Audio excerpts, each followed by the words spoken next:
It's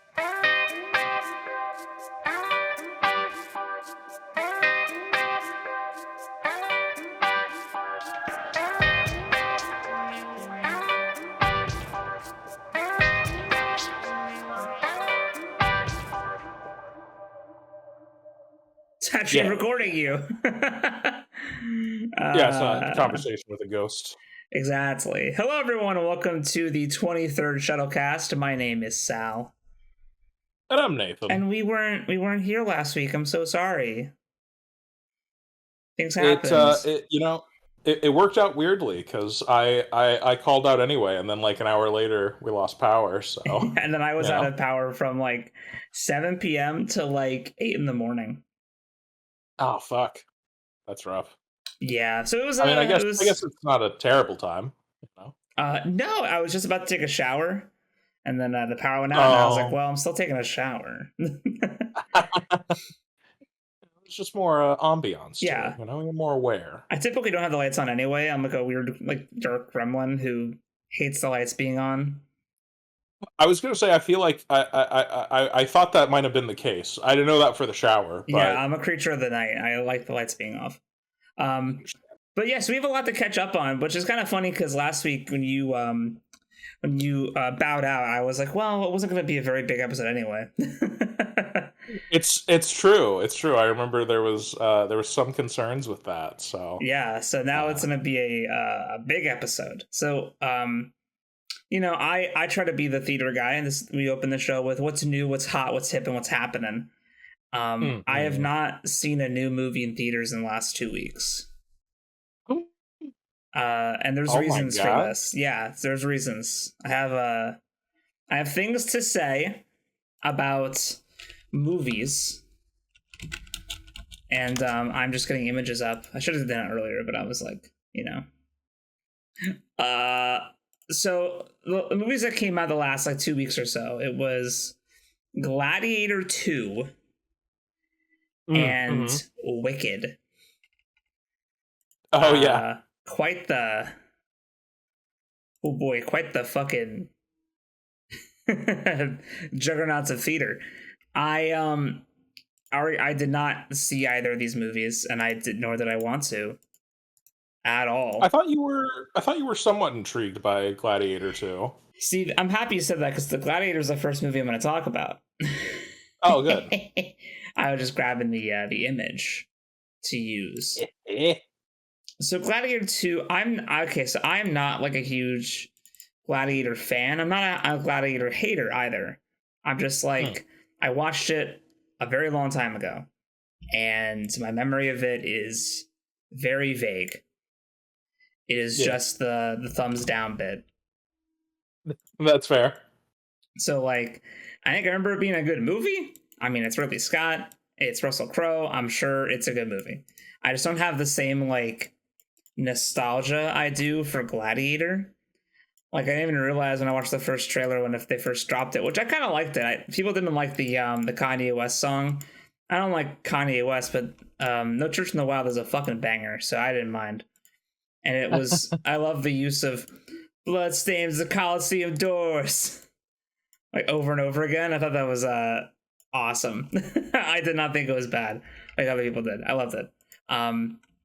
But so the movie, like, it was getting closer to release, and I was like, kind of like, I wouldn't say excited. I was like, yeah, Gladiator 2.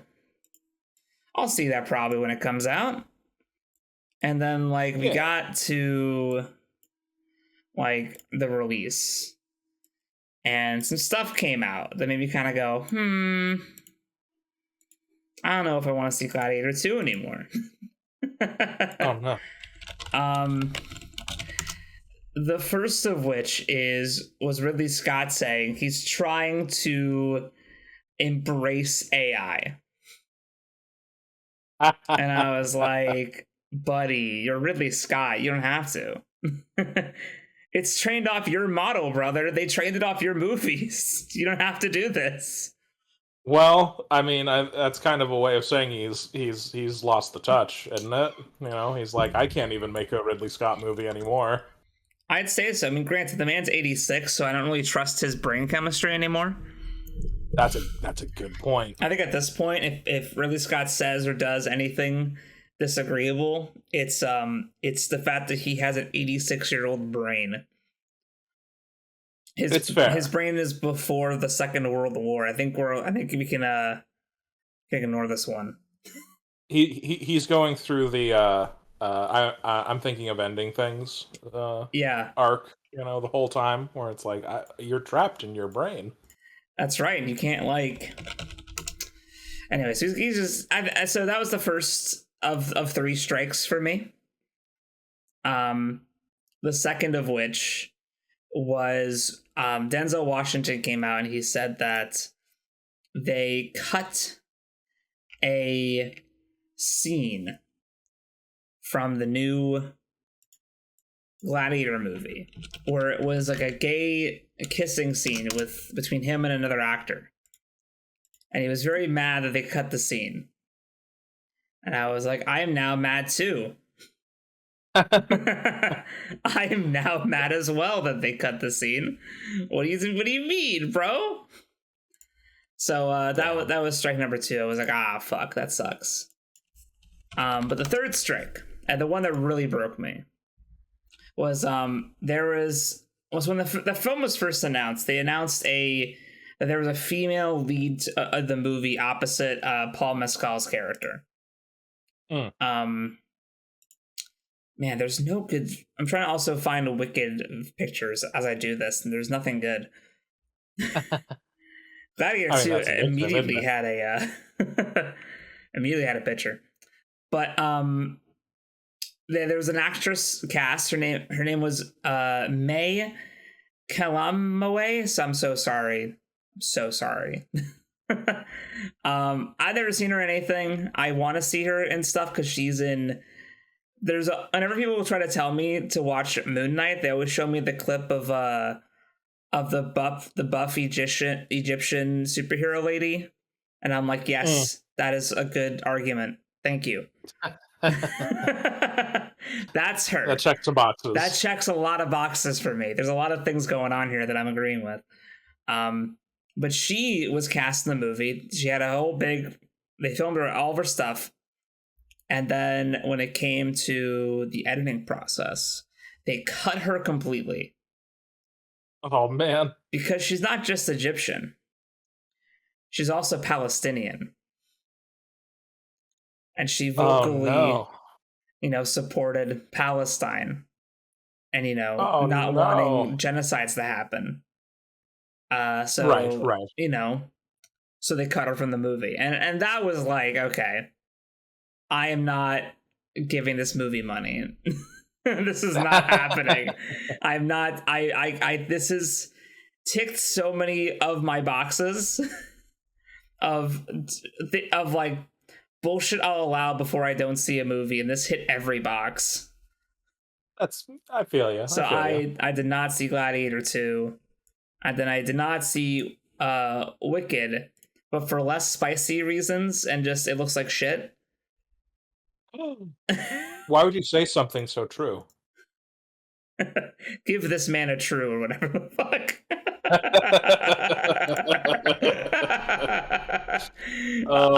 No, you're right. Wicked. I feel like so. Here's a funny. I have a bit of a whole tangent with Wicked. I feel like the legacy of this movie is grander than the movie itself. 100%. I have to hide Elphaba behind Paul Mescal here. Okay. I had to get theater, the stage play Wicked, because I couldn't find a good PNG of movie Wicked, and all of them like cut off the top of her hat, and she's like mewing in every fucking image. I couldn't do it. I mean, if you at all have the option, it is far superior to see the stage version than the movie version. Anyway, that's right. That's right.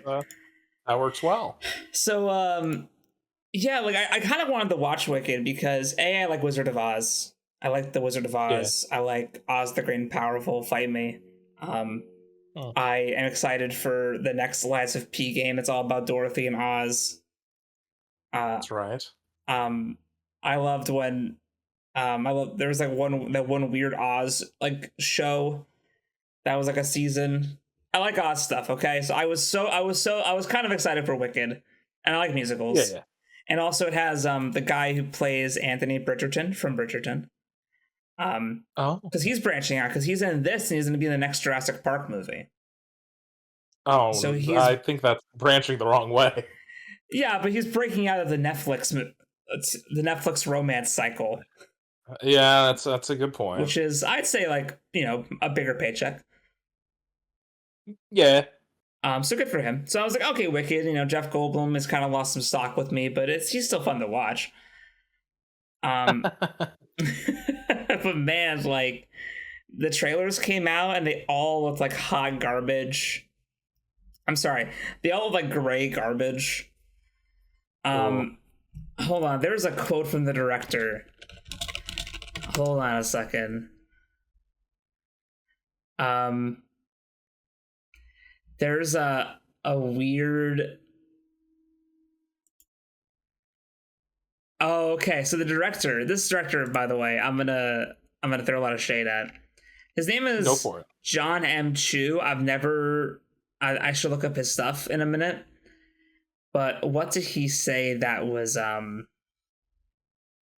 he was defending the film's color grading, because everyone's like, why does it look so gray when you're making a prequel to the movie that like really popularized and utilized Technicolor and color grading?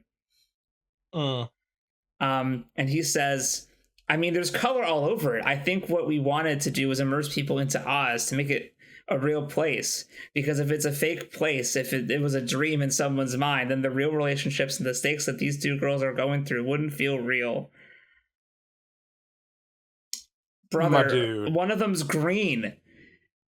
Yeah. And one of them's pink. And literally this is like all like a, you could say this is all happening in Dorothy's mind when she's fucking flying in a tornado. That's a good point. So it literally is a dream, you idiot. You utter buffoon. You just have your TV settings wrong. The Long Night isn't horribly isn't horribly lit. Oh, Nathan, you didn't hear that this guy was actually saying to people to go to their movie theaters and adjust the audio settings because the movie theaters setting the audio wrong? Because like theaters are at a 6.4 volume, made our film for a 7. So make sure to tell your theaters. Oh no, this guy directed Things I Like. maybe it was the DP. He might be taking the bullet there. Bro, I saw his last movie in theaters. What was it? It was fucking In the Heights, which is one of like the best musicals I've ever seen. How did he fuck it? Well, but the thing is, that's real world-ish, right? It's like, and Lin-Manuel was on set, so he probably was like, "Hey." Yeah, if you thought he had full creative control with Lin on set, fuck no. No. But yeah, it could just be a case where he just doesn't have an eye for fantasy. You're telling me the guy whose directorial debut was Step Up to the Streets didn't make a good movie? And I mean, when you start from there, nowhere to go but down. And G.I. Joe Retaliation. Shit. Listen, Now Retaliation You See Me was Too? The first one. Oh no! Not even one. Oh god! And G.I. Joe Retaliation is a sequel. Yeah. And Step Up to the Street. What the fuck? Yeah, what's his first non-sequel movie? It's Crazy Rich Asians, which I think did win awards and was pretty popular. That did win awards and was popular. I didn't see it. True. I saw it in the Heights though. That was good, but also I think it's a cheat because Lin-Manuel Miranda was on set, and he did Tick Tick Boom, which was really fucking good. Yeah. So John M. Chu, you're on fraud alert, buddy. Yeah, oh my God, Lin did Tick Tick Boom the same year, bro. He was locked in.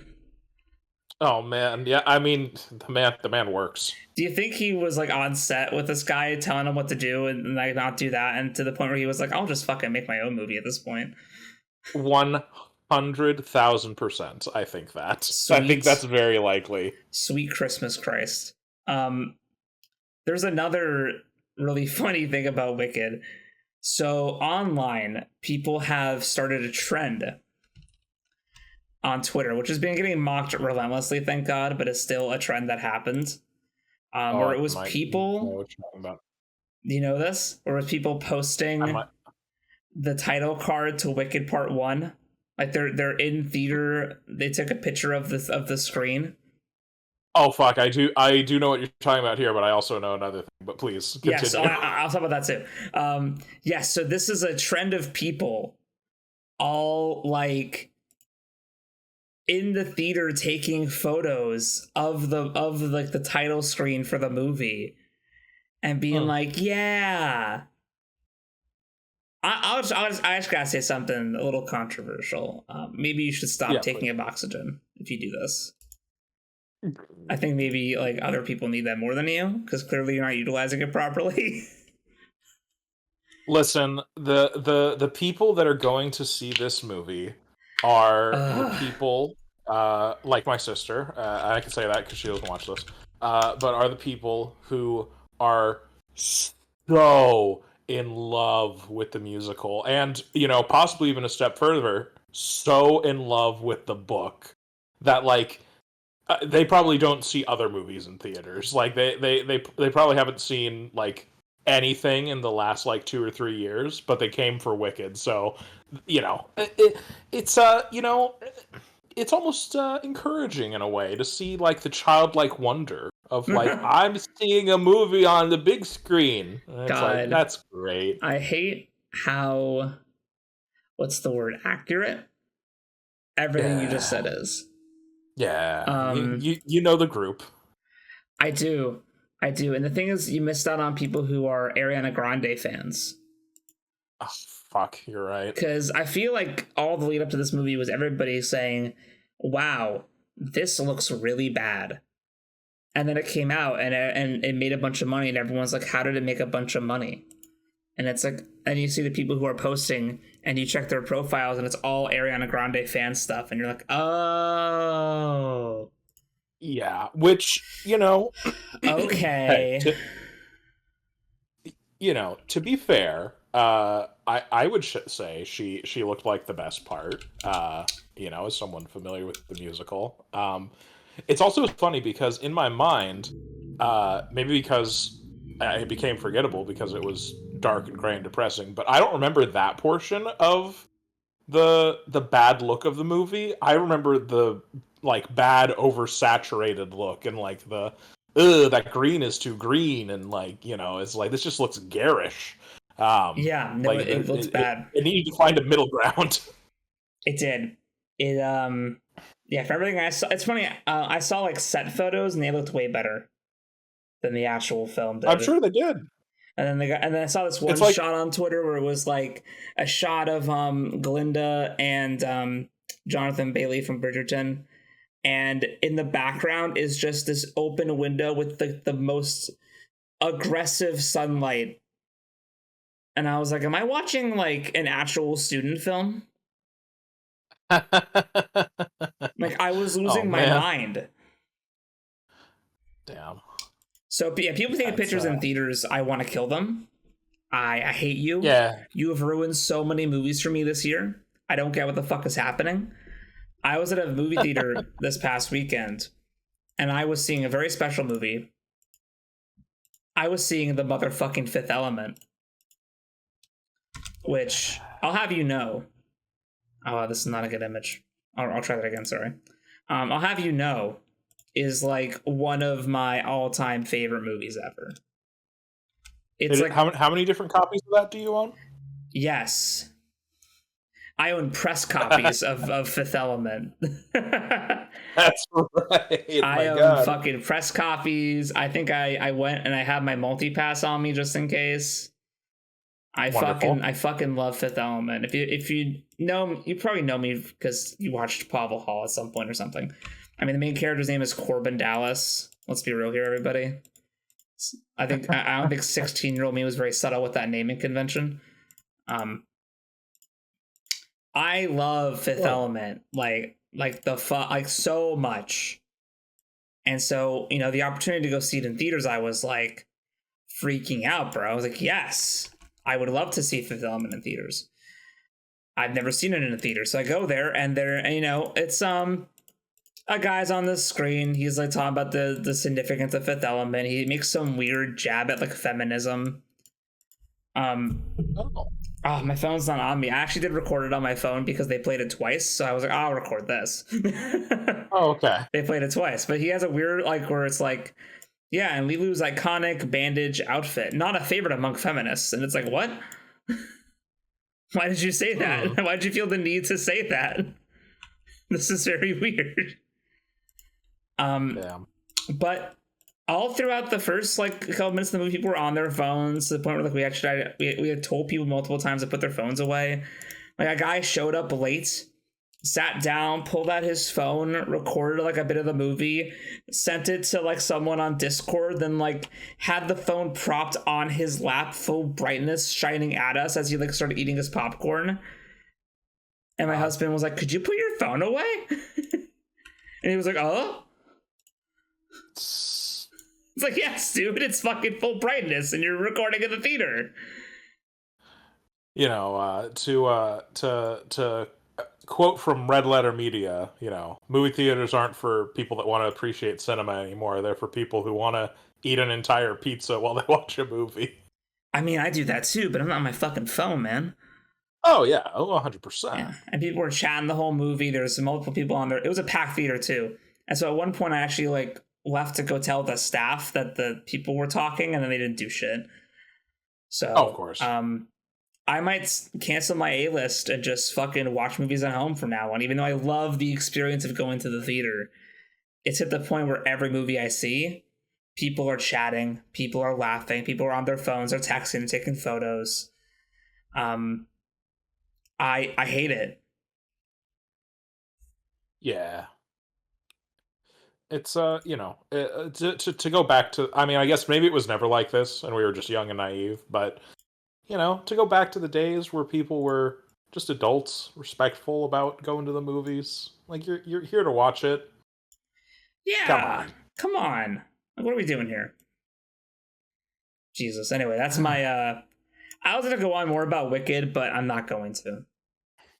Oh well. I'll go on to two more things that I knew about it that I thought you were talking about. Apparently, I forget what this is. But apparently, one of the Wicked like shit that they were selling connected to the movie accidentally had the wrong website on it. It was their Barbie toys. That? Yeah.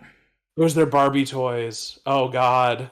Yeah, and it instead of having a link to their movie, which I believe is Wicked Movie, it was just wicked.com, which is you know, it's some popcorn, you know, it's a popcorn site. You know, leave it at that. You know, don't want to get this struck down. It's similar to a place like a gathering of popcorn, like a hub, if you will.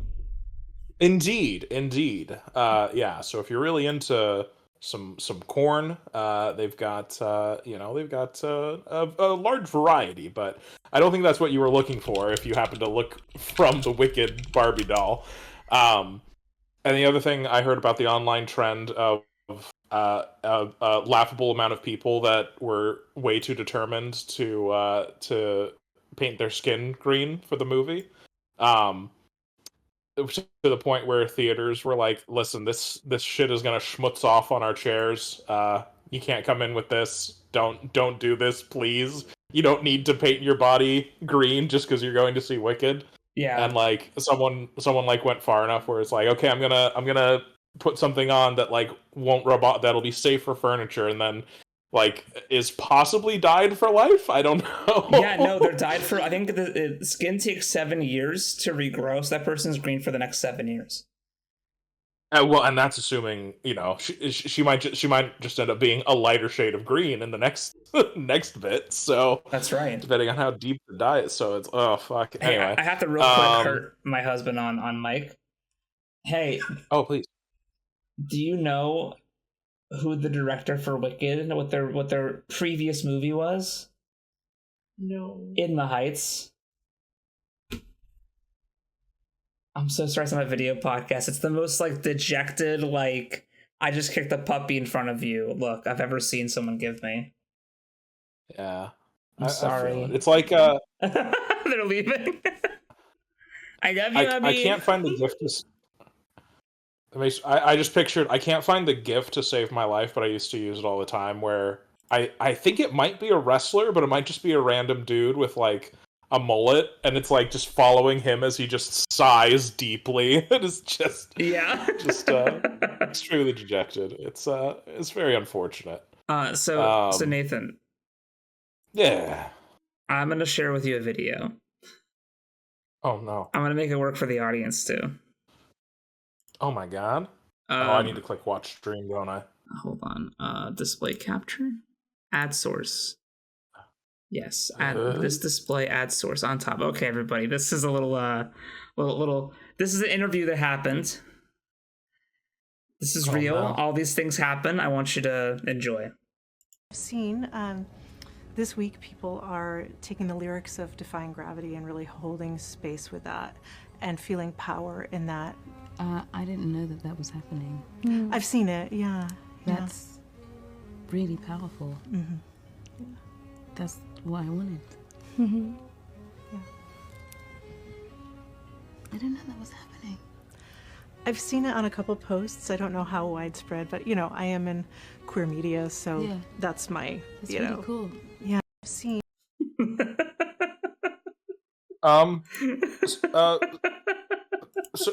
Salvatore.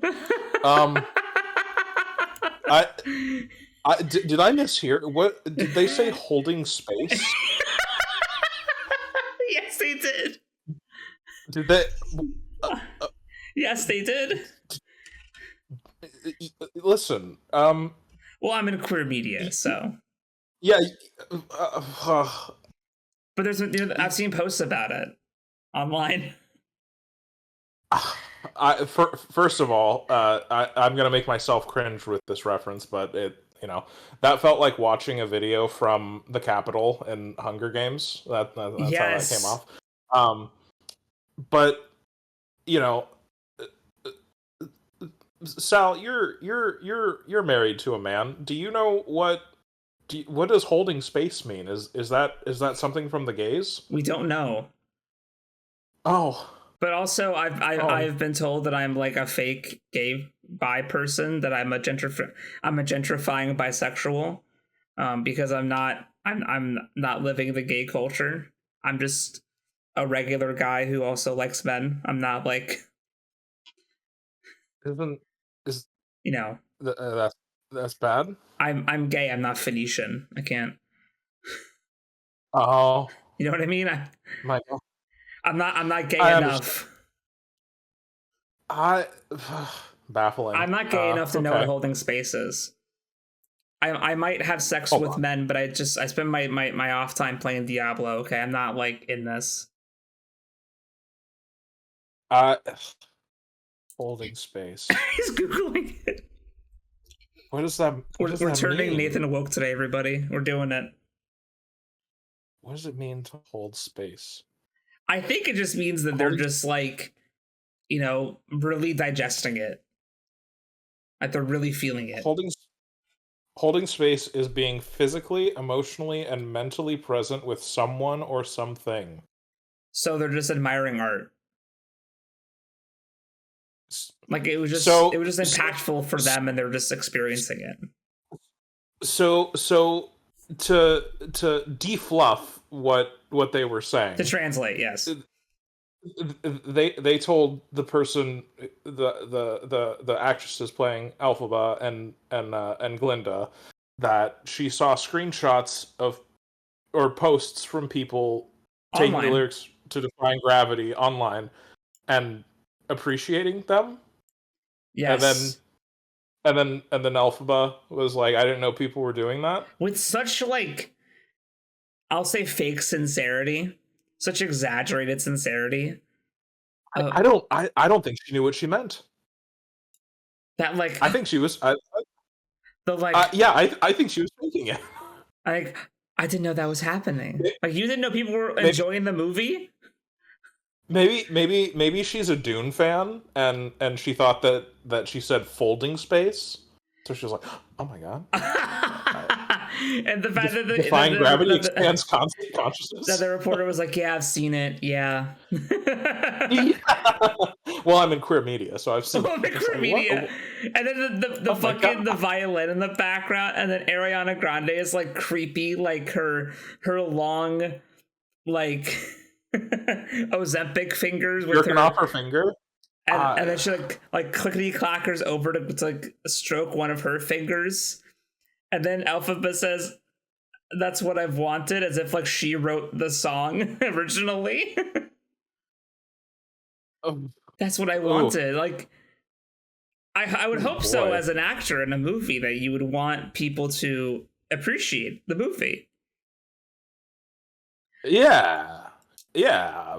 Fuck, man. Oh, Also, Jesus. people notice that the You know? background, the set they're in, has the same wall patterns as Deckard's apartment in Blade Runner. But speaking of Dune, Hey, I gave you the segue. I know I wanted to keep. I like dogging on Wicked, man. This movie I've not seen and probably will not watch until it's on Max or whatever. Wait for part 2 so you get the whole story.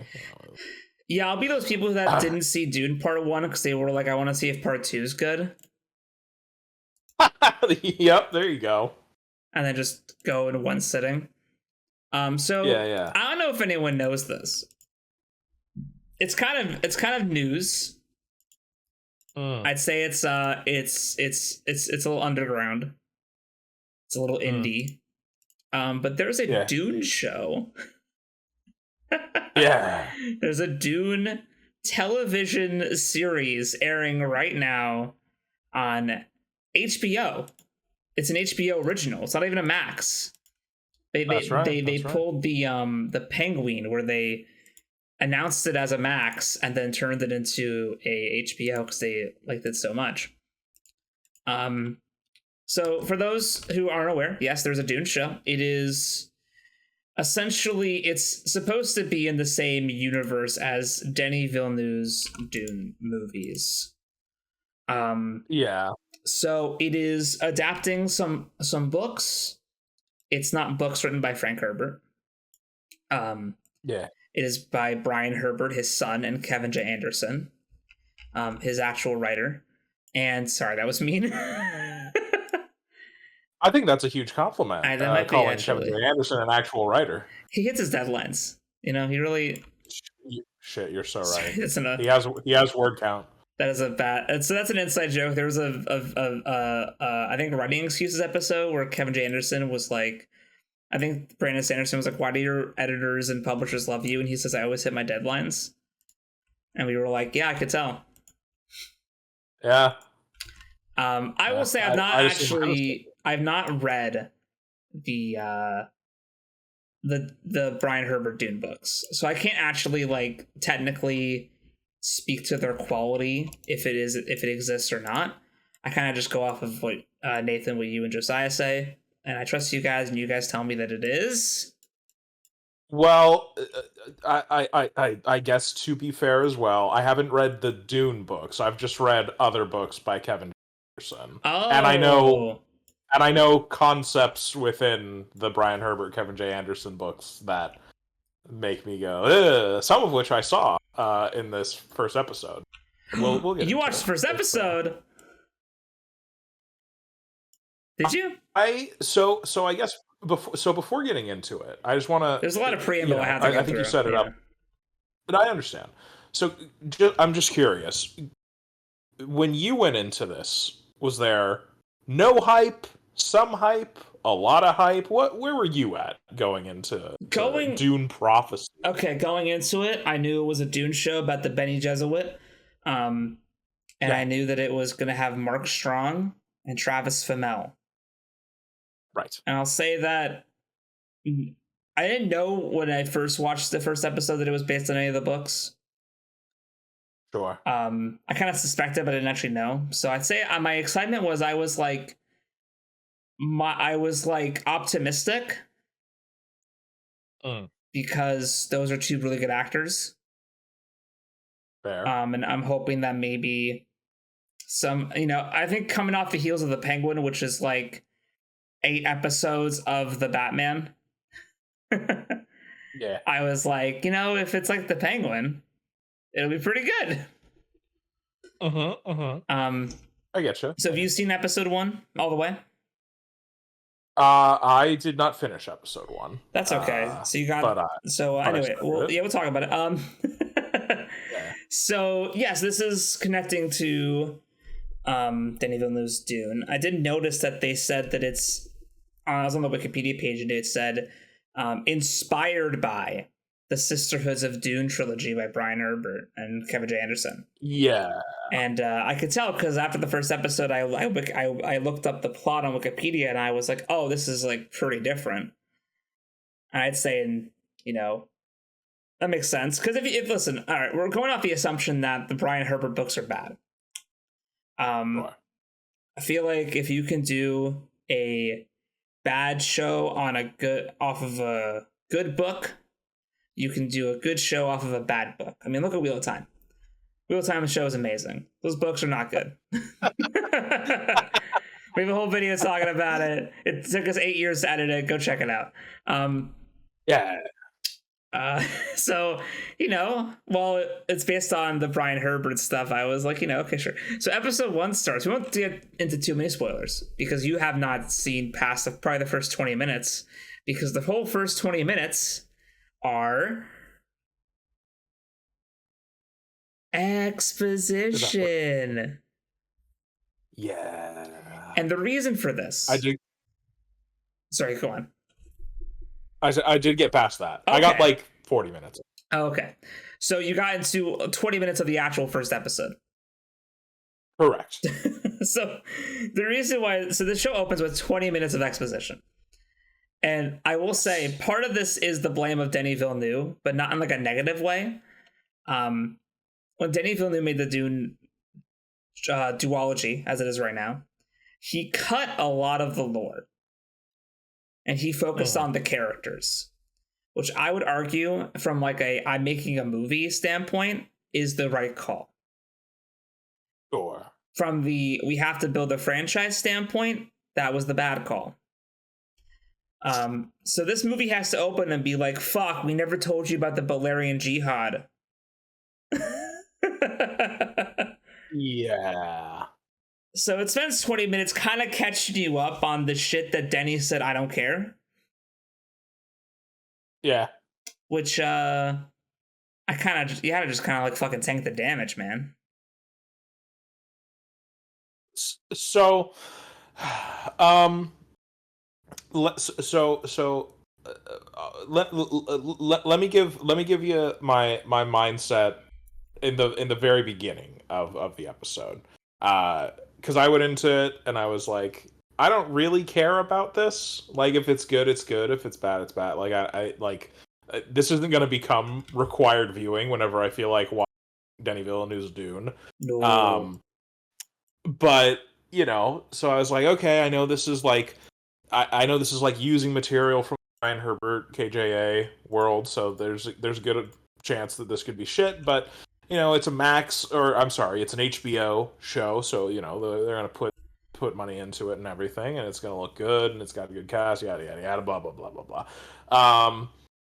So it opens, and we find out we open on a battle between humans and giant killer robots. And I'm immediately like, oh no, they don't get it.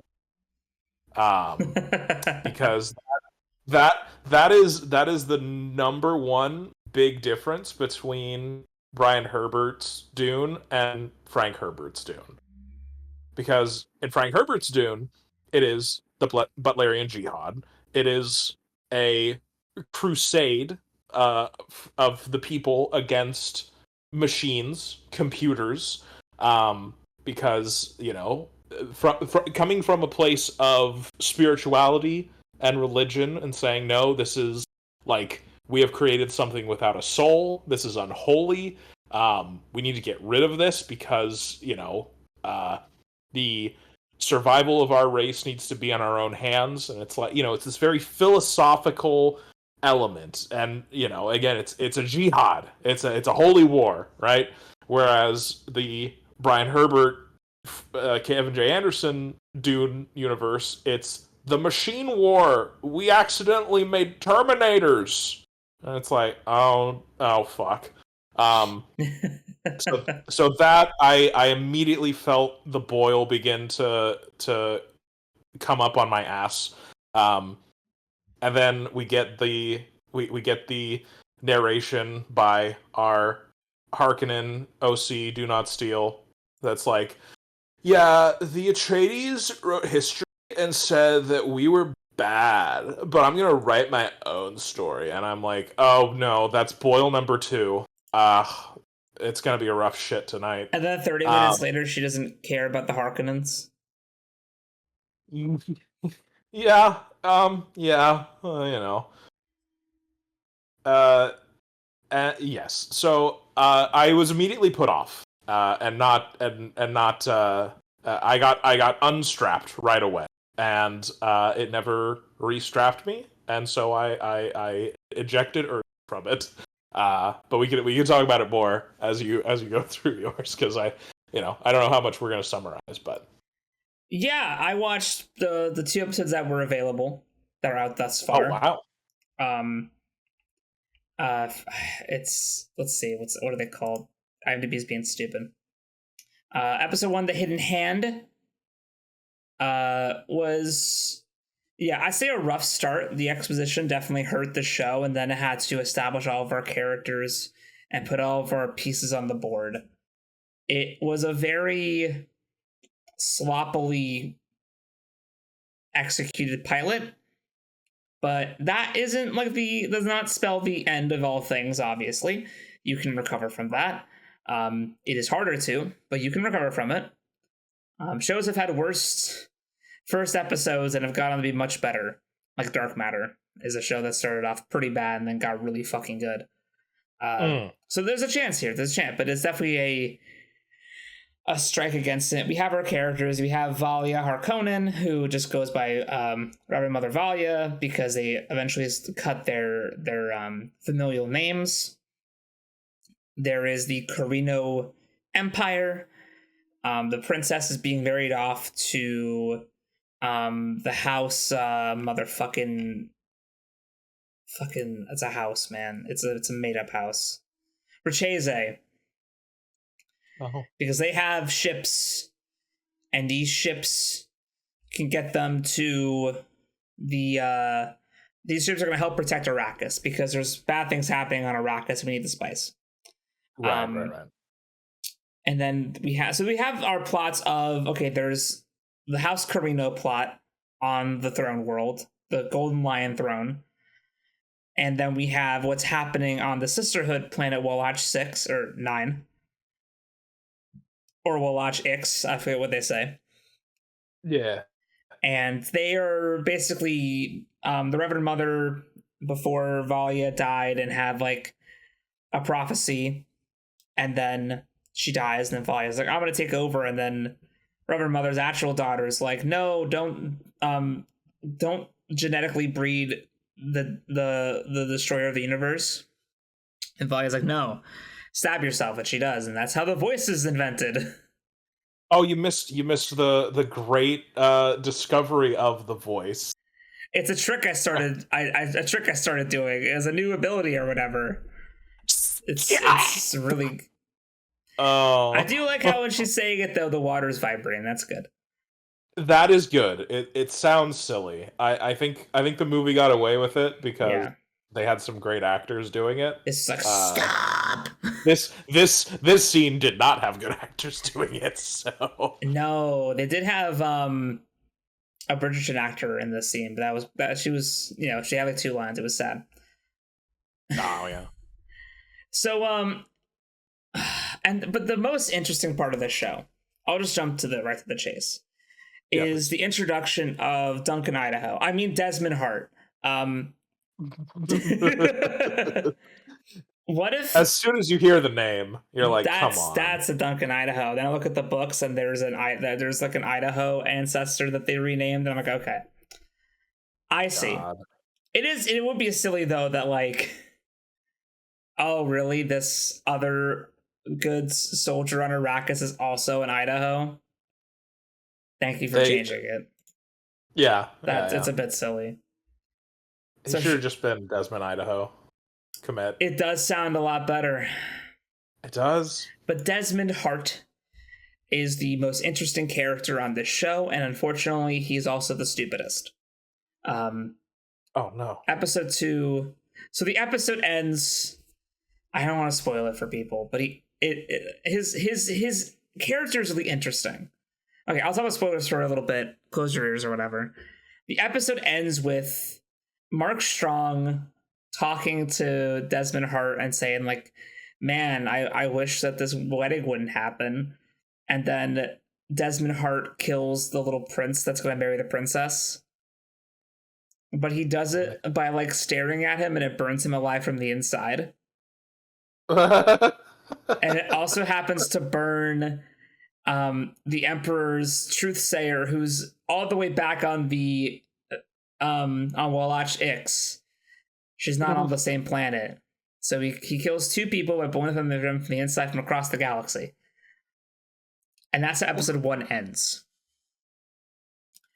In episode 2, you find out that Emperor Carino's looking at footage, and Desmond Idaho got swallowed by a slanted worm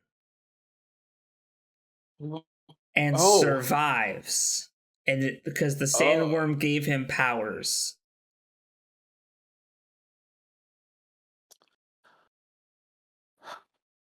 No thanks. I will be there for every episode. This is sounds so pretty stupid. fucking stupid. I'm in love with this. It's the kind of I miss Dune garbage, man. It's been a while. Welcome back, David Lynch. Like, for he is the quiz I had to whack. For he is the quiz I had to whack. Hey, she was good in long legs. Anyway,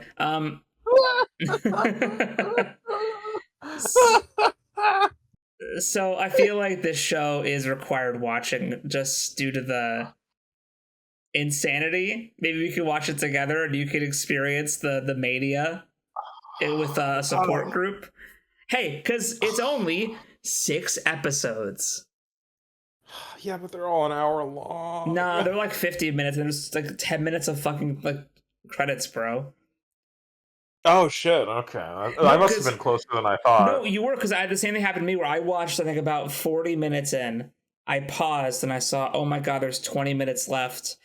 I have to go to work, and then I think for lunch I started it back up, got through 10 minutes, was like halfway through my food, and then the episode ended, and I saw the viewfinder and it had 10 minutes left, and I was like, what?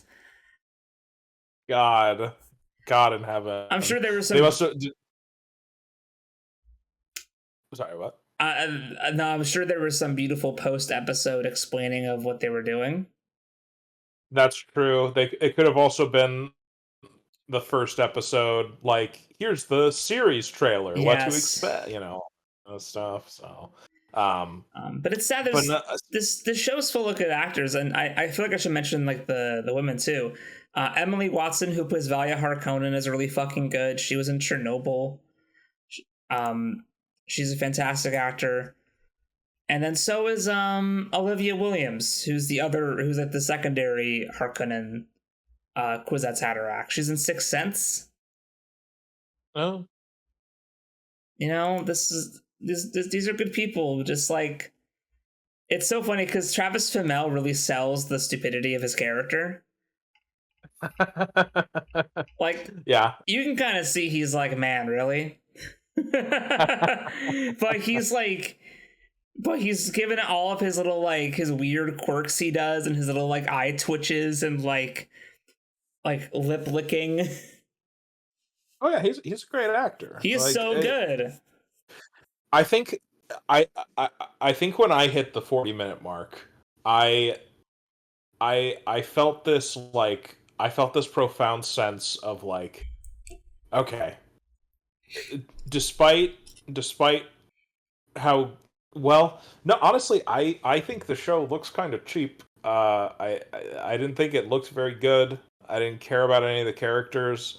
I think at that point we had been in like the King's audience chamber for like 5 or 10 minutes, and I was like, "Oh no, is this are they trying to do the Game of Thrones thing where, we're gonna have all these big long meetings and then like a minute or two of sci-fi stuff?" Yeah, I don't know if I can do this. you do it for Desmond, Idaho. Because every time he's on screen, I perk up, man. I'm like, oh, what the fuck is he? What stupid, insane shit will he do next? Like when okay, spoilers again. Like he goes to the king and he's like, yeah, I killed him. And the king is like, arrest this man. And then like they bring in the fucking Reverend Mother's interrogating him, and she's like, did you kill the prince? And he's like, yep. And I'm like, you're terrible at this. Keep going. See, it's funny because I think I was at a lower point than you were when he showed up, because I very slightly perked up for him, but then I was still just stuck in this miasma of not giving a shit. It's when he shows off his abilities, and he starts getting really crazy, like fanatic about the sandworm, is when it's like, oh no, this is the character. Oh yeah, I forgot to mention he can resist the voice. Of course he can. He can resist the voice. Do you know how worthless a Dune OC is if he can't resist the voice? It's awesome. This is my favorite show right now. I really hate Dune. Dune is kind of like Star Wars, where it's like, man, a lot of this shit sucks. That is very apt. But when it's good, it's so fucking good. It's like crack, bro. I'll wait for Dune 3. I think that's where I'll check back in. I think we should all together go through the Dune prophecy and maybe like put it on 2x speed when it's not Desmond Hart. Yeah, there we go. Because there's some boring, like, oh, the Bene Gesserit acolytes are in the one studying chamber bickering about things, and everyone has to show off their character quirk, and someone has to dramatically leave mid-conversation just to walk over to the books and then wait for the next character to show up to talk to them. Fuck me. It's like, what if every character in Game of Thrones was Littlefinger? Fuck. I think about death a lot. Give me something for the pain and let me die. But hey, Mark Addy's in the show. Oh, that's cool. Has he actually had any screen time? I didn't see him. No, he's in the heaviest of makeup. Oh no. I'm sure I love that. I'm sure he'll have the voice though. Oh, you better. Yeah, shits. It's all just tits and dragons and. There is a prolonged 5-minute sex scene in episode 2. And then it just keeps going, and you're like, oh, is there gonna be a twist to this, or is she gonna try to kill this guy, or oh no, okay, he's coming, okay, all right, now they're going to get some drinks, okay, now they're just chilling. It's been 5 minutes. And then plot starts to happen. See, it is Game of Thrones. I'm tired. I don't want the next Game of Thrones. Game of Thrones needs to die. Not like this. God. Ugh, miserable. Well, you should go. I've been hammering them out, man. You have. Yeah. Let me see here. I'm not gonna go into everything that I've watched in the last 2 weeks because it's been a lot. Yeah. But I am gonna reflect on my little trip to the asylum. And in fact, ladies and gentlemen, we have finally entered the era of the mockbuster. Which means it's time for a brand new segment on the show. Me and Salvatore here. We're gonna play a game called Guess That Blockbuster. Hey.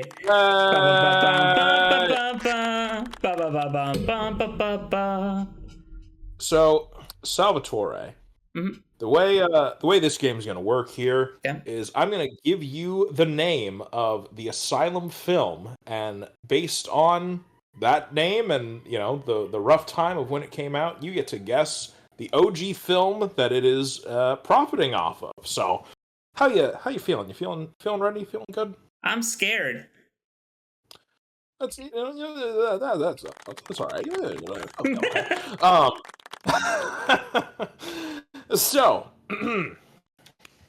for this first one, the first Asylum mockbuster. It's 2005. Get you in the mindset. Think about what was coming out at that time. This very first one is known as H.G. Wells' War of the Worlds. You got 30 seconds on the board. What blockbuster is H.G. Wells' War of the Worlds ripping off?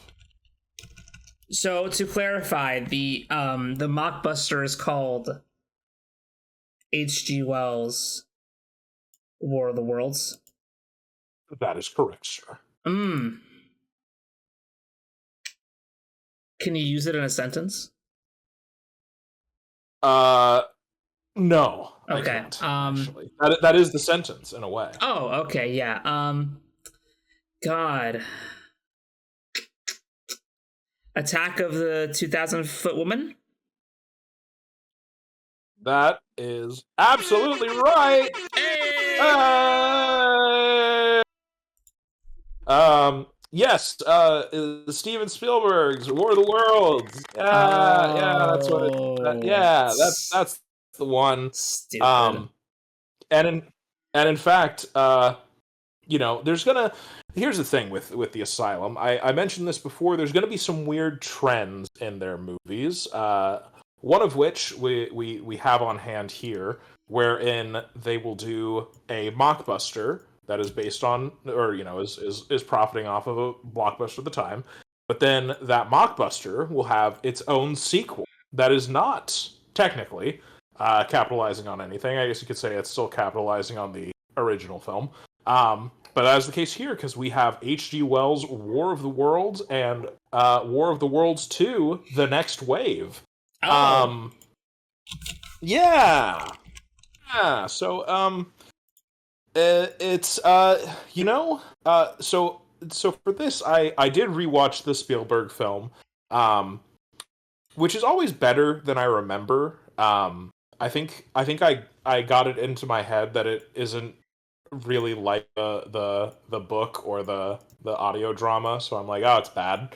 That, and it's a fairly emotional story, and it's starring Tom Cruise, who is he does his own stunts. He's great in that department. Dude, he runs and is covered in dust. It's true. It's true. If he could just get someone to act for him, he'd be golden. I have to disagree with you, but go on. Not in everything. I don't got time for this. But yeah, so and to be fair, he was better than I remember him. He I think he starts off very caricatural as absentee dad that is disconnected from his kids. There's not a whole lot there. But once the character starts to arc out, that's when it's like, oh, okay, there's something. But the Asylum film, by comparison, I think actually feels weirdly more in line with the OG War of the Worlds in terms of tone. Well, how long after Spielberg did that one come out? Oh, it had to be coming out around the same time. Let's see. So they might not have had the movie to work off of. Oh, absolutely. Most to be fair, most of these don't really follow the same plot. They just get the movie poster, and then they're like, okay, what can we do? So Spielberg came out June 23rd, 2005. And H.G. Wells' War of the Worlds it came out June 28th. So, Yep. yeah, very much riding the wave. But yeah, it's you know, I will say it's a step up in terms of the filmmaking quality and the effects quality of Asylum films. You know, because they're mostly been very low budget horror so far, and you know, it's not great CGI, but you know, they're using, you know, it's decent CGI, and it's starring C. Thomas Howell, who I see popping up in a lot of things randomly. So I guess he's a real actor. And he actually went on to direct the second movie, which was interesting to see. But yeah, it has that same like, I feel like it hits that depressed, hopeless feeling of War of the Worlds a lot more than Spielberg's. But I also think it stays there for too long, so it becomes a slog. Yeah. And then War of the Worlds 2 is just weird wackadoodle. It's like, oh, they're back, and now they know to avoid our common disease, so we have to create more deadly diseases. And also, they've abducted some people, stuck them so that they can like simulate how humans will respond to attacks. And it's like, what the fuck is this? So, you know, that was that was one set of you know, blockbusters. But in fact, since it's been 2 weeks, I actually saw another film from The Asylum. Whoa! which means we're doing a bonus round Okay. of Guess That Blockbuster.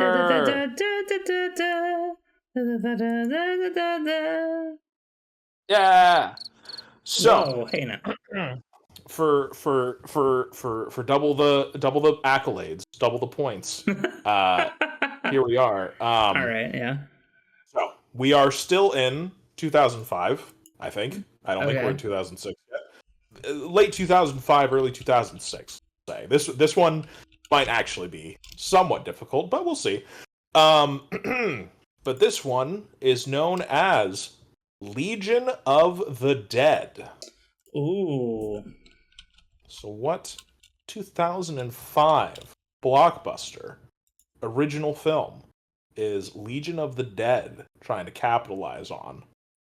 Trying to capitalize on. Mm-hmm.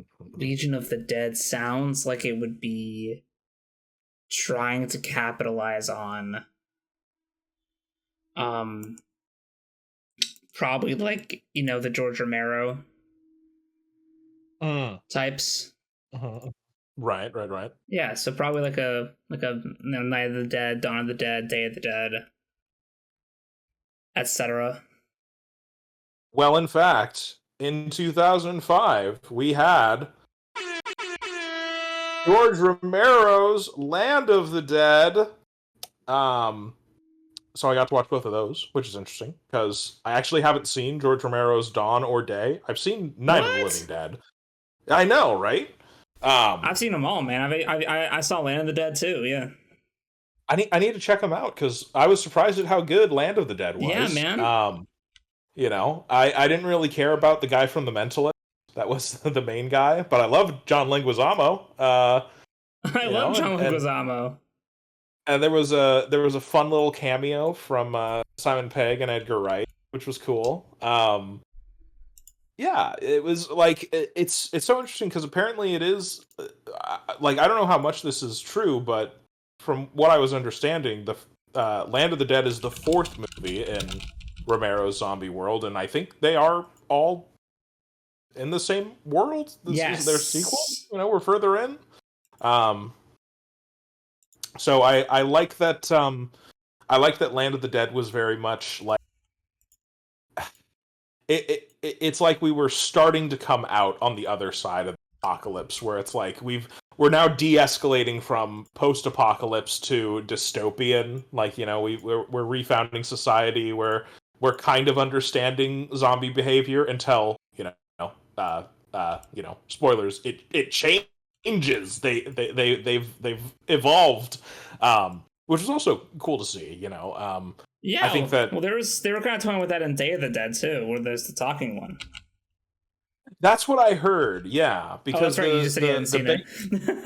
I know. Sorry. No, it's all good. Yeah, because the thing that was cool with this was they have like their dedicated raiding group, and like whenever they have to go into zombie town, they let off fireworks, and the zombies are just completely transfixed. And then there's like this one zombie in the group that's like, what the fuck are you all doing? There's fucking humans here. And then he like sees his friends get shot up, and he's like, oh! Yeah, Day starts to really mess with like who the zombies are. It's good. It's good shit. I got to check the rest of them out, because I see why Romero's universe is so beloved. Because if the fourth movie in a zombie series can be that good, it's like, goddamn. I also like Diary. I don't remember if I've seen his final Survival of the Dead. Yeah, I think, isn't Diary the like found footage one? It is. But they add music. They cheat. It's that's whatever. okay. So did Josiah. Ayo. Hey, that's a well done. Thank you. So unfortunately, I did not have an as enjoyable time with the Asylum's Legion of the Dead. And that's really sad, man. Because since you could say to the audience what the that I was wrong. What? About Legion of the Dead. The what? Wait, what was I wrong about? I said that it was riffing off of like Romero. It was, yes, that is so here's where we see the actual trend with the Asylum movies, where again, it's pretty much just they're trying to get the poster to look like it and kind of sound like it. But plot-wise, it could be completely fucking different. And that is the case here, because this is much more of a ripoff of The Mummy and The Mummy Returns than it is Land of the Dead. Yeah, because like you were talking about Land of the Dead so much, I was like, okay, well then let me go grab the thumbnail for this video then, and then yeah, it's The Mummy. It is The Mummy. If the first movie was resurrecting Anck-su-namun instead of The Mummy. So it's Tom Cruise's The Mummy. It's Tom Cruise's The Mummy, precisely. Well, Tom Cruise is the mockbuster Legion of the Dead. So it comes full circle, really. Yeah. But yeah, so some mountain bikers accidentally find a hidden Egyptian tomb in California. Yeah, man. And yeah, it's I really don't have that much about it. It's The Mummy. She gets brought back, and she's like, I need to consume people until I'm restored and my guards are restored, and I have 6 guards, and once they're fully restored, then we'll be good to go. And it feels like a back to, if I that I guess that's the thing with these mockbusters, is you wouldn't watch them if you knew what they were. Assume they're the other thing. Yeah. So this just kind of felt like another one of their cheap horror movies. That's like, there's not a whole lot here. And that's really sad, because you look at the cover and you go, oh fuck yeah. It's Egyptian, it's mummies, but they're zombies. And then you look at the top billed cast, and I got excited. And then you told me what the movie's actually like. And then I saw a different cover that had a bit of a different cast list. Oh no. So this movie has Zach Galligan. Yes. Who's Billy Peltzer from the Gremlins. That's right. And it has Bruce Boxleitner, who's from Tron and Babylon 5. Oh, him I don't know. He apparently played Sheriff Jones. Oh, okay. Yeah, that guy plays the commander or the captain of Babylon 5. It takes over in season 2 and is basically the main character after that. He's fucking amazing. Oh, wow. That's awesome. And he's Alan Bradley from Tron. He's Tron from Tron. Oh my god. Yeah. That's pretty rad. So yeah, he doesn't do jack shit in this. No, I'm sure he was there for a paycheck. I'm sure he was like, guys, the Tron check was a little light this month. I'll be in your Mummy movie, I guess. Yeah, him and Gaffigan. Gaffigan's in it for like 5-10 minutes. It's it's a cash grab. But hey, that's all it is. This Andy Lar guy I saw was in the credits for both this and your War of the Worlds movie. So that guy's working. Hey, yeah, There's a couple actually that looks familiar. Wow. Yeah, I need to look further into C. Thomas Howell because he looks like he kind of looks like an unholy fusion of like Walton Goggins and Johnny Knoxville. He, from what I saw from his IMDb, he's in like every ABC 24 season show. Or 24 episode season show. That sounds right. So he was in one of the movies from this year that I don't know if I added it to my list, but I saw him and I'm like, what the fuck? You're still working? Yeah, man. This isn't an asylum movie. Those asylum checks do not pay a lot. No, I'd imagine not. And I mean, to be fair, he was very good. C. Thomas Howell, you're I appreciated your work. I appreciate your work. You might have been the first. You might have been the first actor in an asylum film that I wholeheartedly enjoyed unironically. So, well That's done. I don't know what man. you were thinking with War of the Worlds 2, but it was fun still. Yeah. So that's that was my trip to the asylum. To the where? Oh shit! I'm sorry. To the. Help me. Asylum. But you also watched some other stuff this week. I did. You watched the trilogy of movies. I did. What did you watch, Nathan? I watched Blade. Oh, that's not what I had queued up. Could you say the other thing you watched? No. I watched the what do they call? I guess it's the X trilogy. Yes. Yeah. I went to a previous episode and found Maxxxine from like months ago. Had it like Control C ready to go, and then he hit me with Blade. I know. I was like, you thought you locked me in with the trilogy. It's a... No, I'll happily talk about. X trilogy was really good. Yeah. I'm on X itself. Oh, I agree. That for me, I was kind of like, it's fine. I'm with you, man. X is. I mean, I like all three, but X is. I'm not a slasher fan in the first place, so Sure. like, yes, it's a well done slasher. I just don't care. Yeah, the jump from X to Pearl is insane. It's fucking. It's wild, the quality difference. Yeah, and I'm like, man, this is possibly the best thing to come out of the COVID era of filmmaking. Yeah. Like this, because this was if I remember what you told me correctly, the director and Mia Goth kind of sat in and were like planning this movie while X was stalled by COVID. So yeah, and they were stuck in Australia, I think it was, and they had the sets built. So they were like, "Fuck it, let's just keep shooting." Yeah, it's so fucking wild.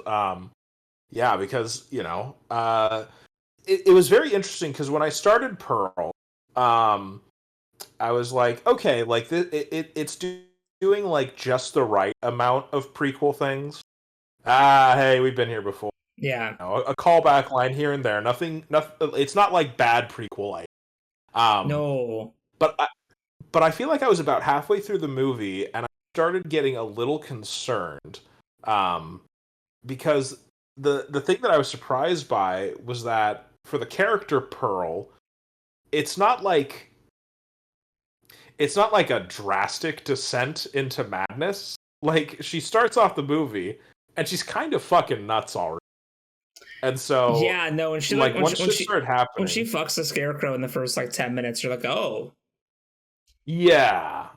So once she starts becoming more unhinged, I'm kind of like, well, I don't like I haven't been able to attach to this character enough. Like, I don't know if I'm supposed to feel sympathetic what's going on, but then like once she delivers her fucking like 15-minute banger of a monologue to her sister-in-law, I'm like, oh my fucking god, I'm gonna cry.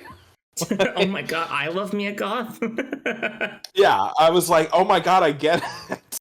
Yeah, no, that like the hold on that monologue is fucking phenomenal. Because I always love it's such a simple editing trick, but it's so effective when you have someone as talented as Mia Goth, where, you know, you'll have a conversation and then it slowly becomes more of a monologue. First, kind of still flash back and forth with people, but eventually you just focus on the person for a very long time, and you eventually get to the point where it's like, we haven't seen the other character in quite a while. What are they doing? I too like Mike Flanagan. Yes. Yeah, you know, I love filmmaking. I love cinema. Well, I love the Andrade clip. I love wrestling. I love the business. That's me with film, man. I love the business. Yeah, I love how much it fleshed out her character, because, you know, she was good in X, but like this, I'm sexually unfulfilled and I miss the days when I was hot and young, is like, that's all right. So I appreciate that in Pearl, it's like, no, I'm not just sexually unfulfilled. I'm unfulfilled in life. I'm never good enough for anything. And it's like, yes, there is something wrong with you, but also, like, yeah, life's kind of shitty.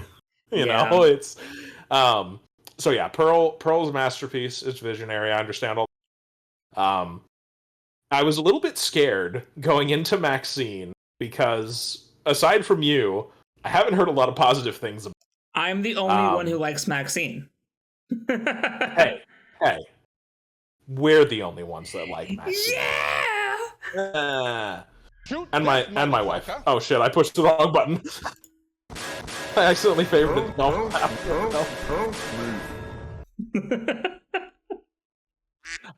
Yeah. I mean, it's not as good as Pearl. What are you gonna do?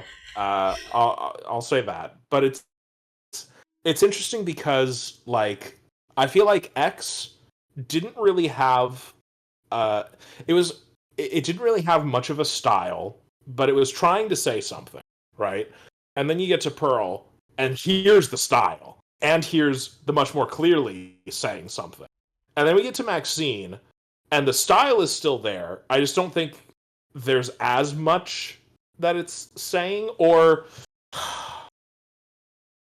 I feel like there's less synergy between what it's trying to say and maintaining its in-universe story. Yeah, it's like the past is haunting you. That is a recurring theme. You have to do what you have to do to, like, survive in this business to get what you want in life, and you have to do it at any cost. All while being filmed in like this. I love skeezy, like 70s LA nastiness. Oh hell yeah! I love it. I was a little concerned when we jumped to the 80s, because I'm like, I'm pretty done with 80s nostalgia in movies. Yeah, but it's okay when it's, hey, remember when the 80s had a lot of serial killers, and you're like, yes. Yeah, that's good. 80s nostalgia. I love the gritty, skeezy 80s. I'm tired of the neon psychedelic 80s. Where it's like, well, remember the Ghostbusters? I'm like, oh fuck, I wanna die. So, yeah, I wish I didn't actually at this point. But yeah, Maxxine was really good. I get what you're saying with people not liking the twist, which is not a twist if you paid attention. I am okay. Listen, I'm really fucking annoyed about this. Okay, I didn't see Pearl when it came out. I saw it like I think maybe a year after. Or Pearl and X I saw like a year after they came out, right?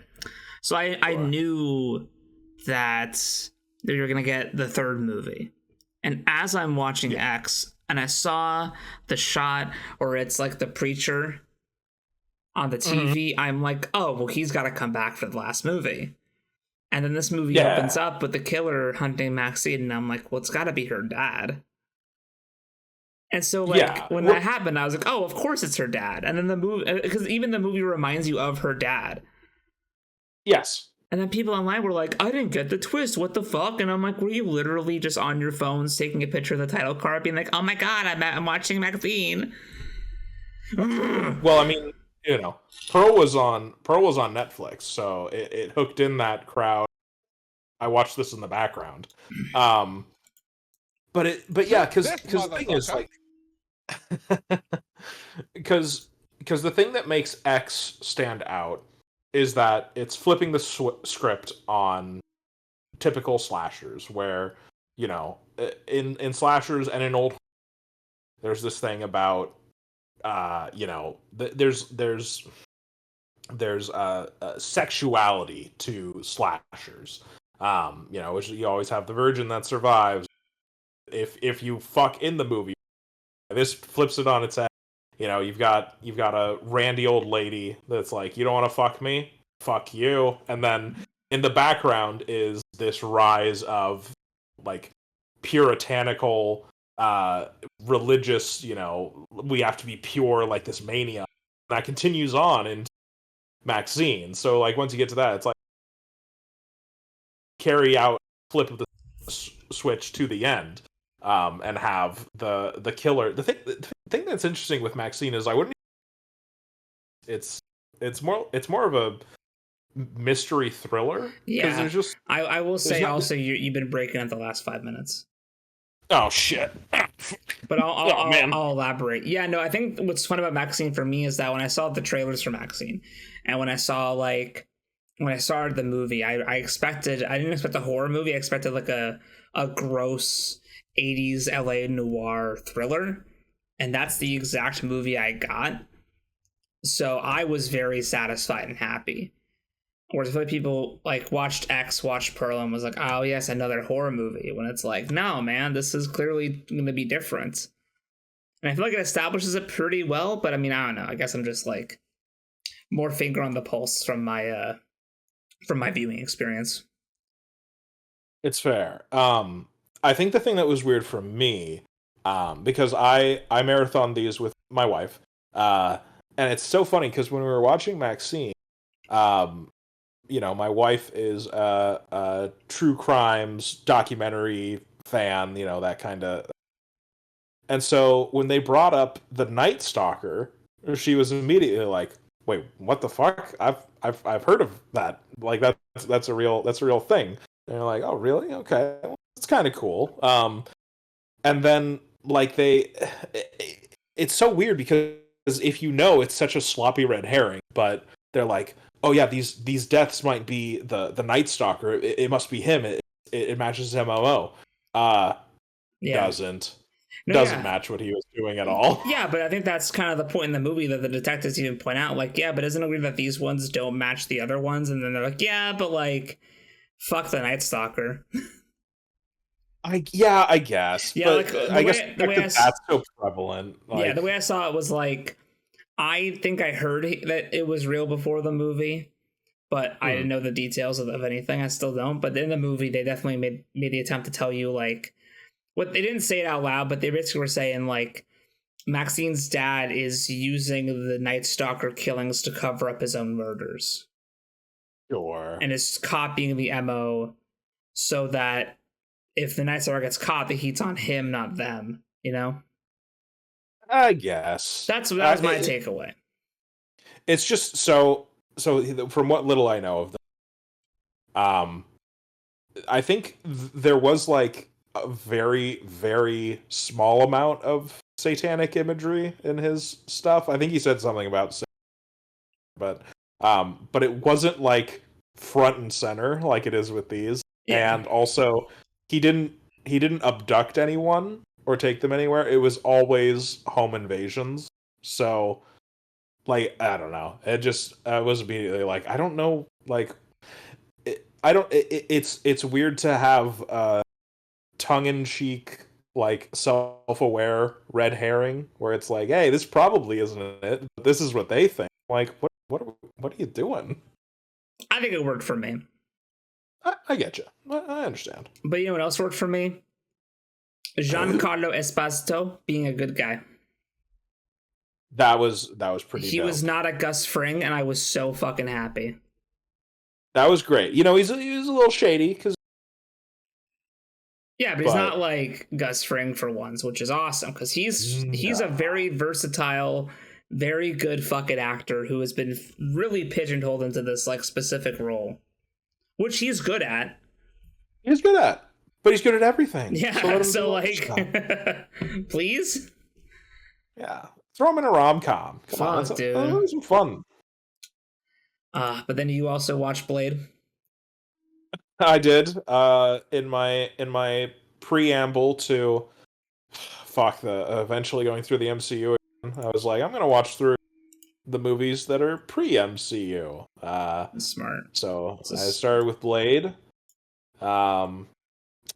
It was all pretty throughout. I was kind of sad. Man. You know, I gotta rewatch Blade. I don't remember having that opinion. So my memory from before, I was like, okay, the first Blade's pretty good. The second one's really good because that's Del Toro, so that's what real good stuff. And then the third one is shit. And I was like, okay, so I guess to be fair, I did enjoy the first movie. I think, you know, it's a product of its time. It fits perfectly. I think it's really fucking solid. Yeah, no, that one is a solid film. I retract my ass statement. I really like Deacon Frost as a villain. I think he's great as a counter to Blade. Baby, fucking sexy vampire gods, man. I think like the scene of him taking the old vampire out into the sun while he is fucking caked in sunscreen has been seared into my brain. Oh my for years. god, it's so good. It's and so good. That was very satisfying. He is a god fail at the end because I always hate it whenever the villain, I've achieved my goal of unlimited power. It's like, no, you didn't. It's like, oh, but you know, it's perfect. I think that it's a little bit too dreary, you know. Like I think a lot of people compare it with Matrix, dark gritty action movies, but like the Matrix at least gets like melodramatic, you know. Like Blade eventually kind of feels one note, and it's a good note. But I'm like, you know, so it is good. I guess I was more surprised by how much I didn't actually enjoy Blade 2 more than the first one. I was kind of like, you know, I watching it, I was like, okay, I can see how this of Del Toro making Hellboy. But there's not as much of his style as was from my memory, and I think that's when it really started grating on me. Like, if there's anything that involves emotion or depth, Wesley Snipes is not going to be able to carry that. What? Yeah, you know. Listen, he went to jail for tax evasion, so that's pretty. He gets a pass. He gets a pass. But yeah, Blade 2 is kind of just boring. I love the design of the. Oh fuck! I forget what they call them. Reapers, I think, that have like the flap out mouth and all that. That part's pretty cool. But I you know, it didn't really land for me. And then Blade Trinity is that's some wackadoodle fun, man. You know, Wesley Snipes doesn't give a fucking shit. That's very apparent. I looked this up because I was noticing how weird it was. So he has less than 100 sentences of dialogue No. in the movie. And so much of his shots are like shots of just him responding and then cut back, and it is just this very jolted feeling of like, he wasn't really there for this. You know, he might have been on some coke or something. You know, it's whatever. The highlight of the movie for me, obviously, was Triple H, And his little who is puppy. wonderful in his role. His little puppy, you know, and that was the other thing I found out was everyone was so impressed by him and like his screen presence and his professionalism that they expanded his role. That made me happy to see. You know, I appreciate him dropping some wrestling moves on Ryan Reynolds, and you know, there's a bit where Ryan Reynolds talks about how his little dog has a bigger dick than him, and he's like, "And when the fuck did you see my dick?" And I'm like, Yes. "Thank you, Paul. I love you." I think Paul Levesque had a real career in Hollywood, but I'm sure he's happy. Absolutely, I'm sure he's happy. He's doing what he loves, but He was fucking great. I would have, you know, personally, especially how he's turned out, I would have taken Dwayne the Cock and as the big Hollywood star. God, but, seriously. you know, that would have been pretty cool. That would set such like fucking depression. Did you see the thing where Dwayne the Rock was like, it's like it's okay if you sing along to a musical in the movie theater. You paid for a ticket. Oh fuck! Cut his mic, please.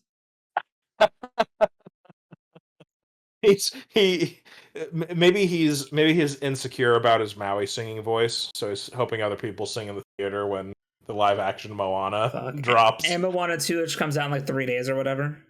Fuck yeah, that's right. Yeah. God, so I'll go over some stuff I watched. Please. So, Nathan, I finally saw it. I finally watched Dinner in America. Yeah. And man, can I just say, Kyle Gallner, I fucking love you. I fucking love you, man. You're so fucking good.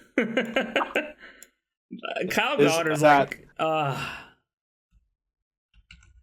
what's up? No, I was letting you go. Yeah. I was letting you gush. No, I mean, both of the leads are fantastic. Yes. But I just have such a crush on Kyle Gallner that's my focus. I feel you. Please be my sweaty, angry punk boyfriend. Didn't that sell you on him playing Habit and Everyman Hybrid the movie? Yes, it did. It really did. Dinner in America, I've wanted to watch for a while because it's Kyle Gallner, and I'm really happy if I got to see it. It was such a very abrasive movie to begin with. Mm-hmm. And then it, you know, I think he finds his heart and soul in the girl, and the relationship they form is absolutely fucking beautiful and amazing, and such a good fucking movie. Emily Skeggs, I think is her name. That fucking Watermelon song has been in my head for like a week or two. I'm scared to see how many plays on Spotify I have of it. That song is a fucking banger. Dude, because I'm a fucking watermelon slammed to your driveway. All right? Fucking bars, man. So good.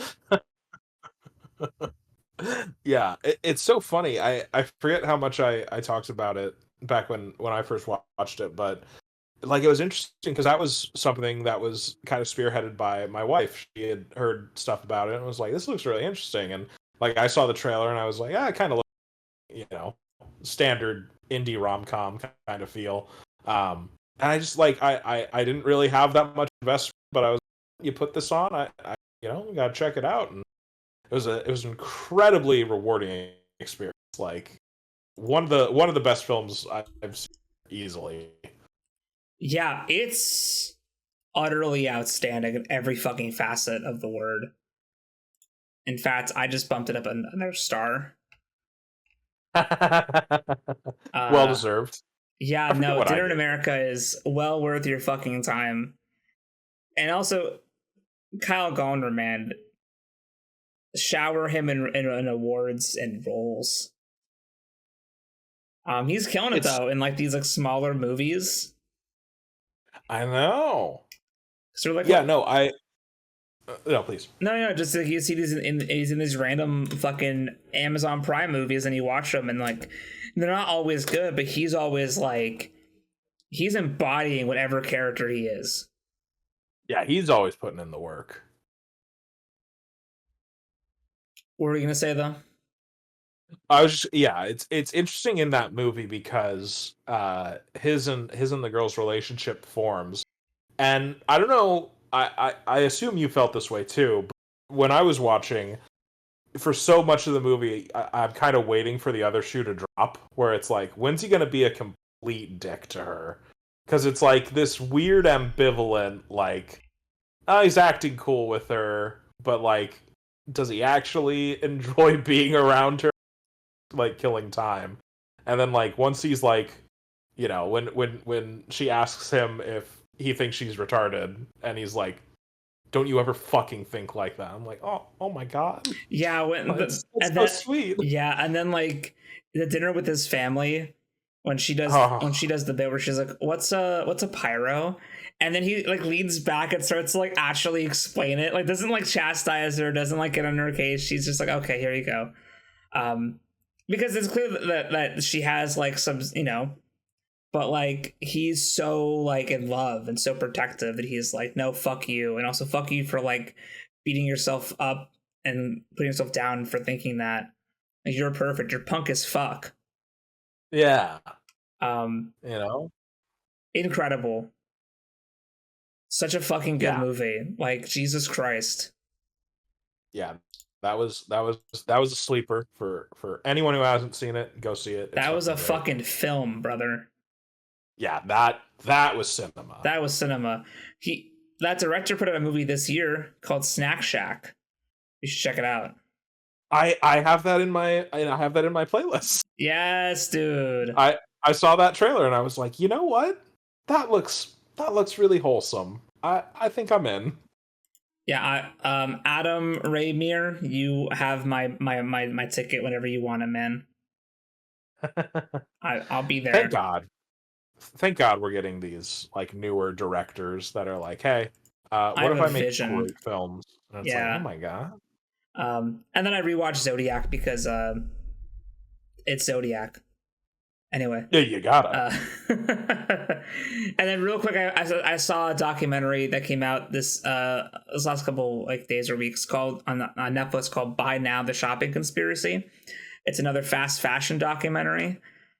Not it's really about like Amazon though, like the buy now Amazonification of shopping and how bad that is for the world. And they're trying to have this like, you know, like Amazon's bad, it's ruining the planet. Look at all these items that get sold and they don't go anywhere and they end up in like landfills and stuff. And then they intercut every segment with like AI. Ooh. And I was like, do you not? Fuck you.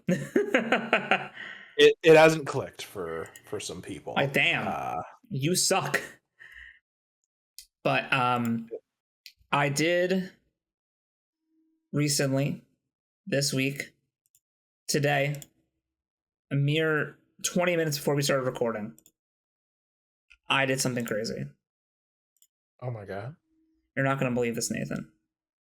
What'd you do? I finished Arcane. Yo! Arcane is over. They did it. Yeah, and so I guess I'll talk about it. So I thought this show was really fucking good. And the show is over. It's only 2 seasons. They're gonna probably do more shows in the League of Legends, more shows, movies, whatever, in that universe.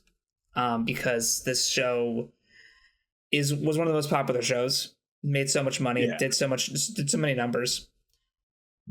And it was just phenomenal. Like, it was a fucking feast for the senses. Like, this is animation, like 3D animation done correctly.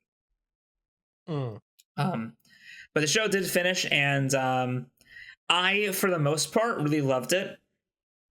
I will say that I'm a bit disappointed. Only because there's some characters' fates that I feel like were not resolved. And maybe that's because there's gonna be other things. Because I think someone says towards the end, like, our story's not over. And I'm like, but it is. The season, like, the show's over. Yeah, well, you know. I think the main story, like the Arcane itself, with Jason, Victor, and Hextech, that story finished in a pretty good way. I think Caitlin and Vi's story finished okay. There's some other characters I'm conflicted about, like Jinx and Warwick and Heimerdinger, who I'm kind of like,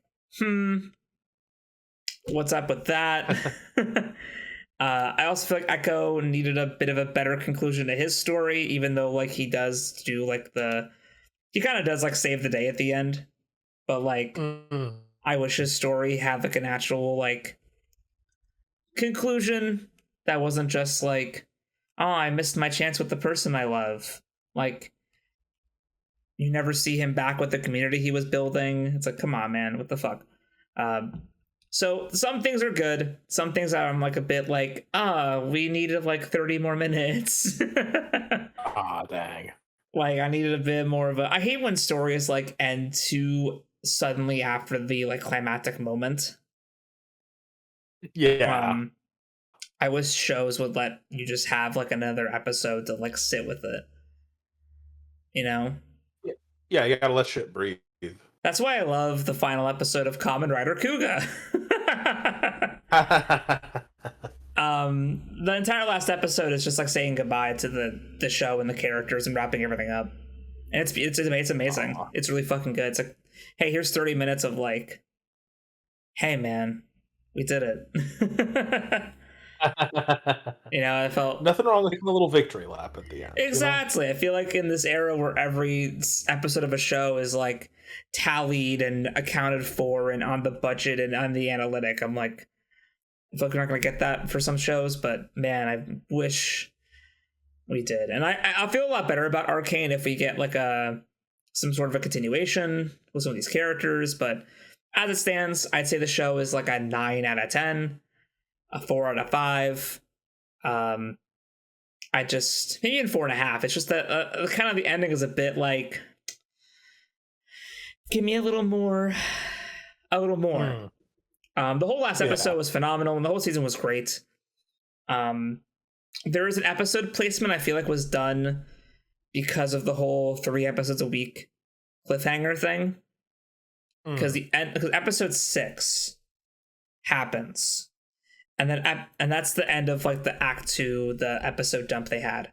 And then the next week, episode 7 starts before 6 and leads into 6. And then, you know, episode 8 is the continuation of what happened in 6. But because episode 6 was such like a big climactic ending, I feel like they like just flipped the positioning to maximize the cliffhangeriness.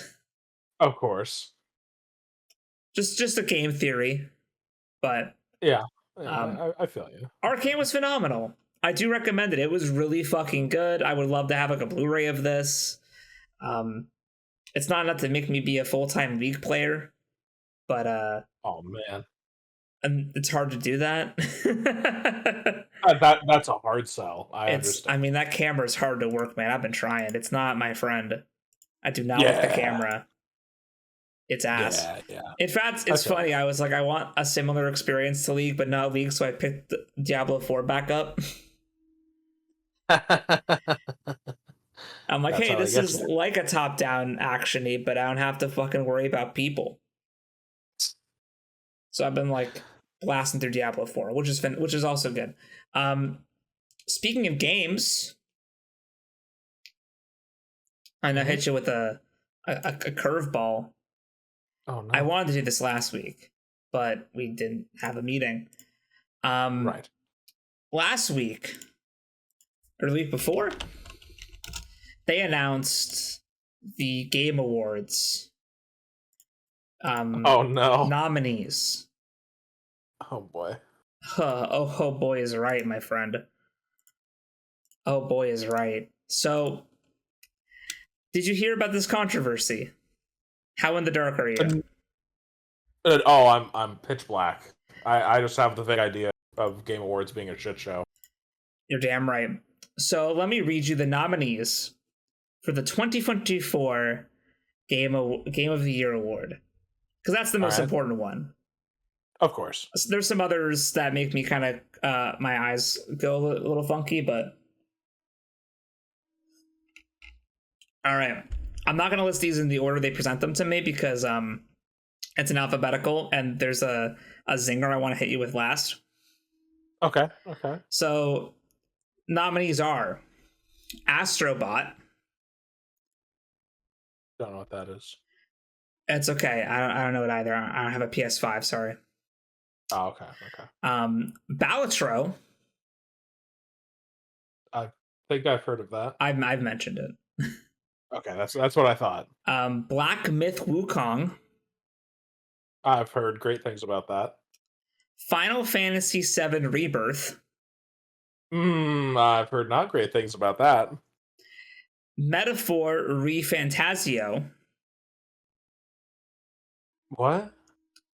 I can explain it later. Or I can do it right now if you want me to explain what the Metaphor ReFantasio is. Sure. Do you know the Persona games?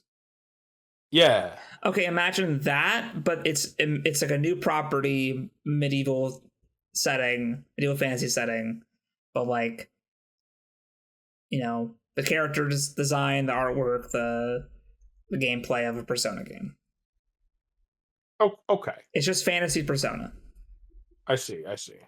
So I understand why it's nominated. Yeah. Astrobot is I don't know how it plays. It's a very like PlayStation game. And I know there's a lot of like tie-ins to other PlayStation properties. I know people were mad when it came out because there's like a Bloodborne skin. And everyone's like, really, that's the new Bloodborne content? It's Astrobot and not like the game. Yeah. I don't know what the gameplay is like. I'm surprised it got Game of the Year, but that's because I'm not aware of it. And Balatro, I've talked about it a lot because Balatro is my favorite game that came out this year. It's essentially like solitaire poker on crack. Yeah. It's really fucking good. It's like a roguelike where you go through and you do like kind of like a different version of poker where you have to like form hands from or forward like you know like two pairs, flushes, straights from the cards you're dealt, and you have to hit a certain point to win that round. But you can have like 5 Joker cards, and each Joker adds a different like attribute to your hand. So it can be like every time you play a 2-pair, you get a ×3 multiplier to your score, and this upgrades at the more you use it. Or like there's one card where it's like every card in your hand is counted, which works well if you have another Joker that says like I double count every like 2, 3, 4, and 5 and ace. Oh. So you can have like a weak pair, but then you have like a 2, 3 ace, and so then it counts all the cards in your hand and it recounts them again, you know? So it's all about like going through and like you're buying Jokers to multiply your deck.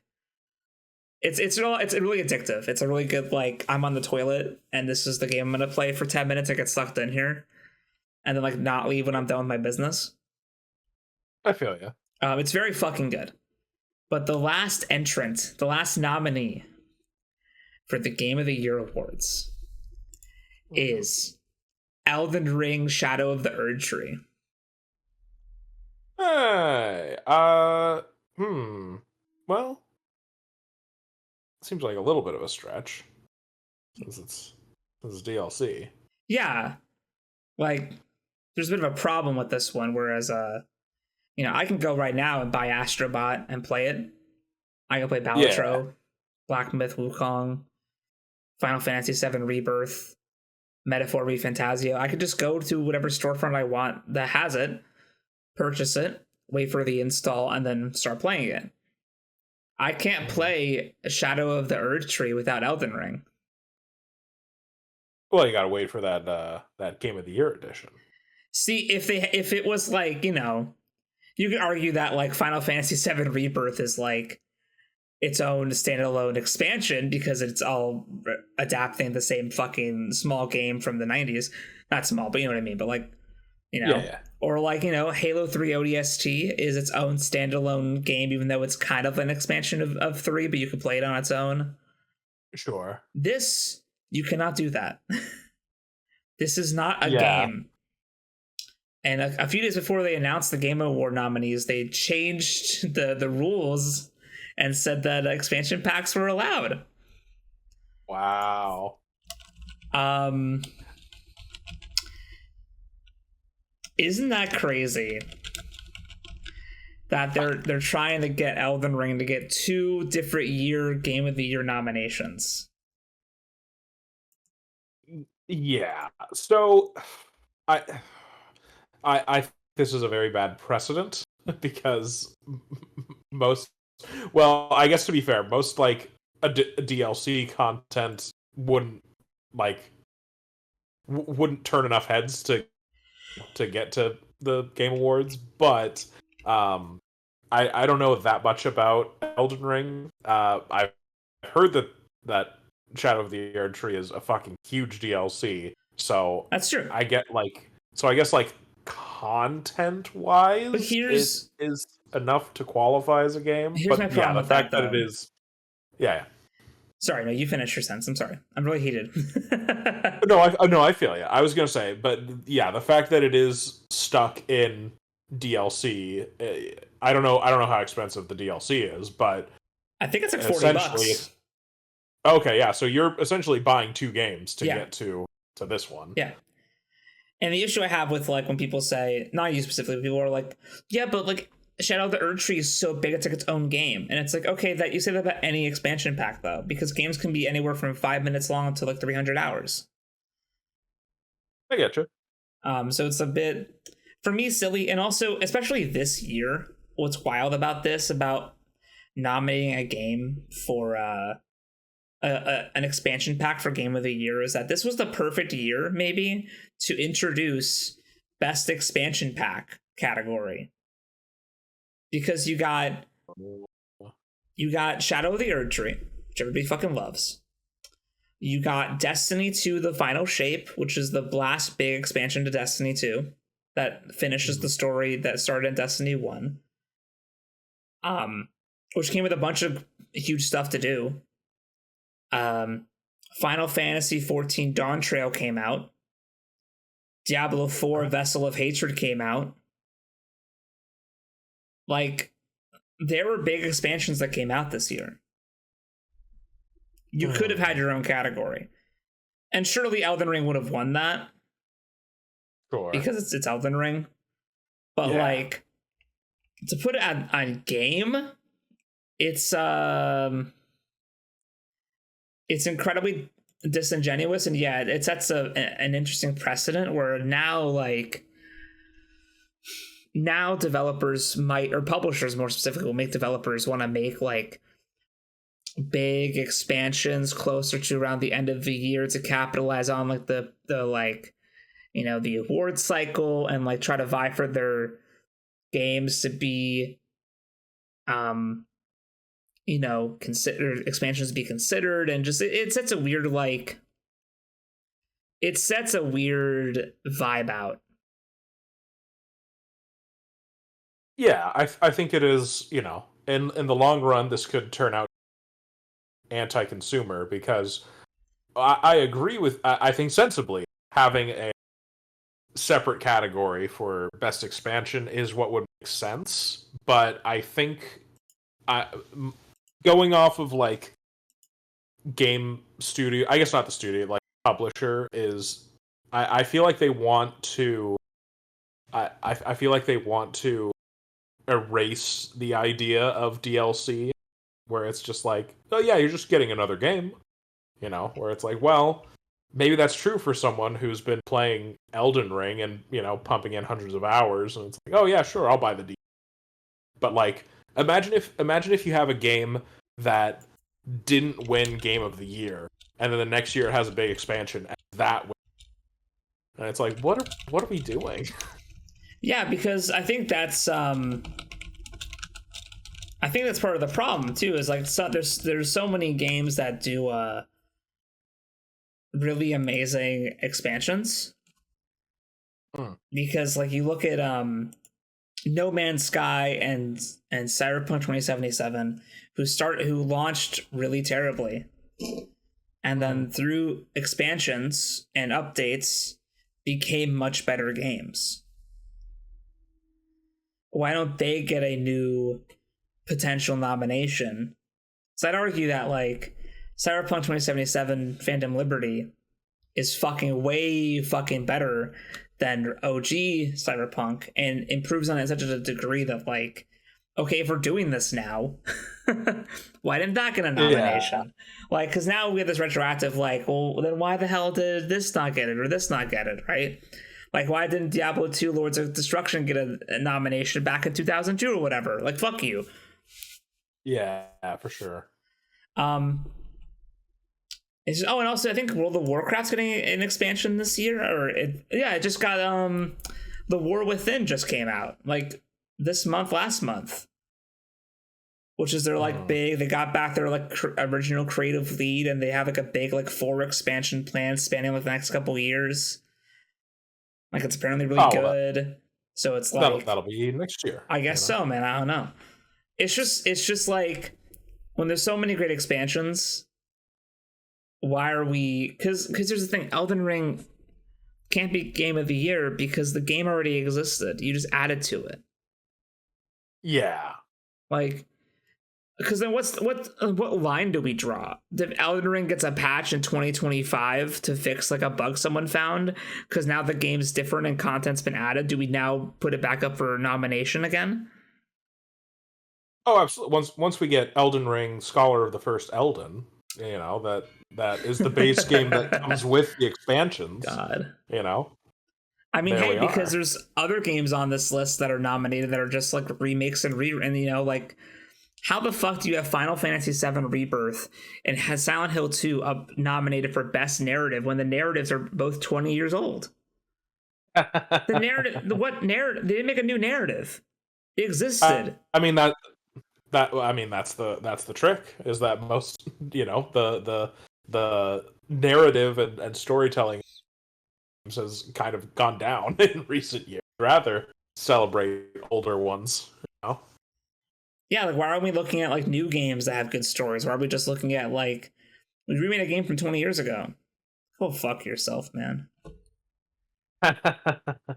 Like, fuck you. It's all a fucking joke. They fucking nominated indie game Balatro to soften the blow of nominating a fucking DLC. The whole business is give and take. I voted for Balatro in every category. Fuck you. Every time I saw Balatro, I voted Balatro. Damn. That's I appreciate the devotion. It's a good game, man. It's better than Elden Ring. Well, because it didn't come out this year, so it's fine. Yeah, you're right. I don't have the stat in front of me, but I saw a thing on Twitter when this whole started, when people were like, on Steam, the boss you need to beat to get to Shadow of the Erd Tree, most people haven't beaten that boss. That sounds right. Because it's not like Shadow of the Erd Tree is content you get at the start of the game. You have to like get into the game to access it. Oh yeah, because it's a FromSoft expansion. Of course. So it's gonna be like buried in there. I have to do a fucking little summoning circle and like chant and like talk into your microphone to get it. Oh man! After you drop $40 on it, anyway. Yeah, Final note of the evening. It's Comic Talk. Oh my god. Yeah, bitch, it's Comic Talk. That's right. You know what time it is? I just told you. So, Nathaniel, Yeah. I bitched about this on our Discord server. Mm. I'm gonna bitch about it again here. Good. Because you can't keep bad bitch down. You can't. You just can't. You shouldn't. You shouldn't. I finished watching The Penguin, and I was like, man, I love Batman. Mm-hmm. And I love what Matt Reeves is doing with Batman. What's the next Batman going to be based on? And I heard a lot of rumors people are saying it's going to be based on the Court of Owls storyline. Yeah. And I was like, I've heard only good things about the Court of Owls storyline. So I guess I'll give this a shot. And I did, and I found that it was the start of the New 52. Yeah. So I was like, cool, okay, let's do it. I started reading issue number 1, Batman number 1, New 52, and I got 8 issues in. And can I just say, so far, peak, so fucking good. It's written by Scott Snyder, who's doing the current Absolute Batman. So he's good, man. I like this guy. I like the Scott Snyder. So yeah, I'm fucking with it, and then I get to issue number 9, and the cover's like a Night of Owls crossover, and I was like, okay, because the end of issue 8, the owl people. I don't want to spoil too much about a 13-year-old comic story. Naturally. But the bad owl people attack Gotham. So there's now this tie-in event where we're at the end of issue 8. Alfred's like, "Hey, everyone in Gotham, the owls are out. Protect Gotham." He doesn't quite say that. 'Cause I'm trying to be a little spoiler-free. Sure. So then it shows a bunch of other heroes in Gotham, like Nightwing and Robin and stuff. Like, oh, they're gonna fight them, and so I go to start the next issue on my DC Unlimited app or whatever, and I see Night of Owls tie-in. I look up the app Night of Owls, click on it's like a Night of Owls story with all the issues. Click here, and I see a list of all of the tie-in comics. And I'm like, oh boy. Oh no. That's a lot of comics. I'm a little nervous. Don't you love comics? There's 14 issues. So there's Batman number 8. There is Batwing number 9. I don't know who Batwing is. Batman and Robin number 9. Batgirl number 9. Batman number 9. Red Hood and the Outlaws number 9. Nightwing number 8. Nightwing number 9. All-Star Western number 9. Detective Comics number 9. Batman the Dark Knight number 9. Birds of Prey number 9. Batman Annual number 1. And Catwoman number 9. Jesus. Okay, so for those of you who are keen, might have heard a weird thing in there. That's right. There are 4 comics that are called Batman. Yeah. Batman and Robin. Mm-hmm. Batman Detective Comics. Mm-hmm. And Batman the Dark Knight.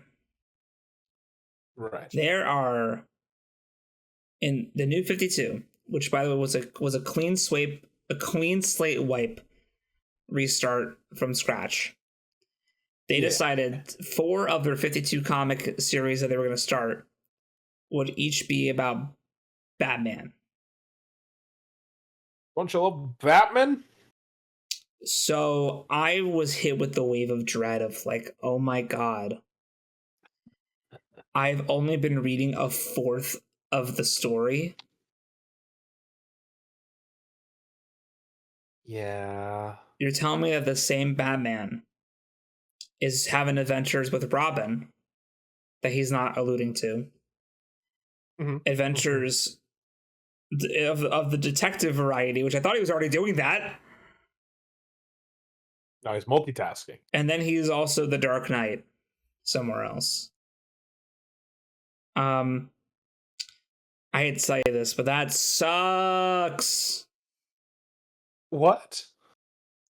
Are you So- telling me that's not a good way to tell a cohesive story? So then I was like, man, all right, you know what?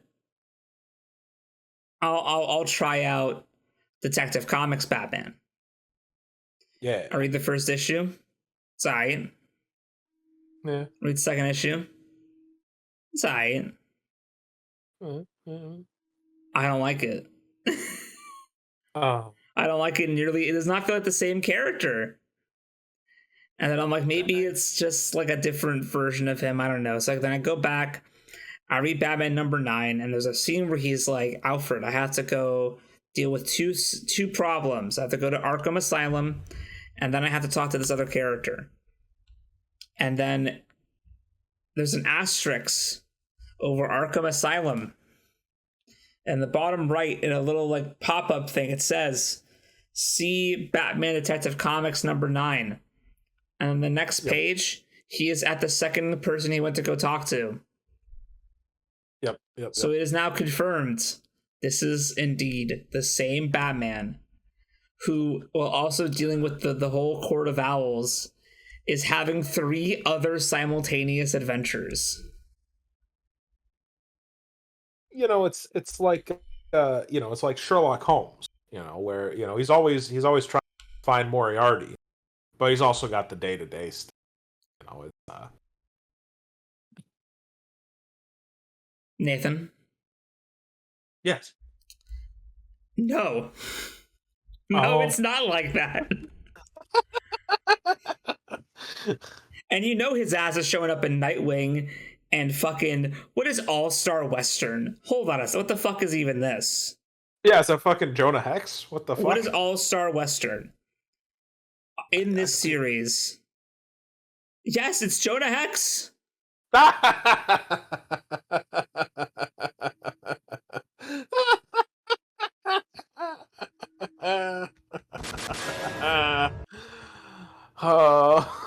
You gotta read this Jonah Hex comic to this overarching Court of Owls story.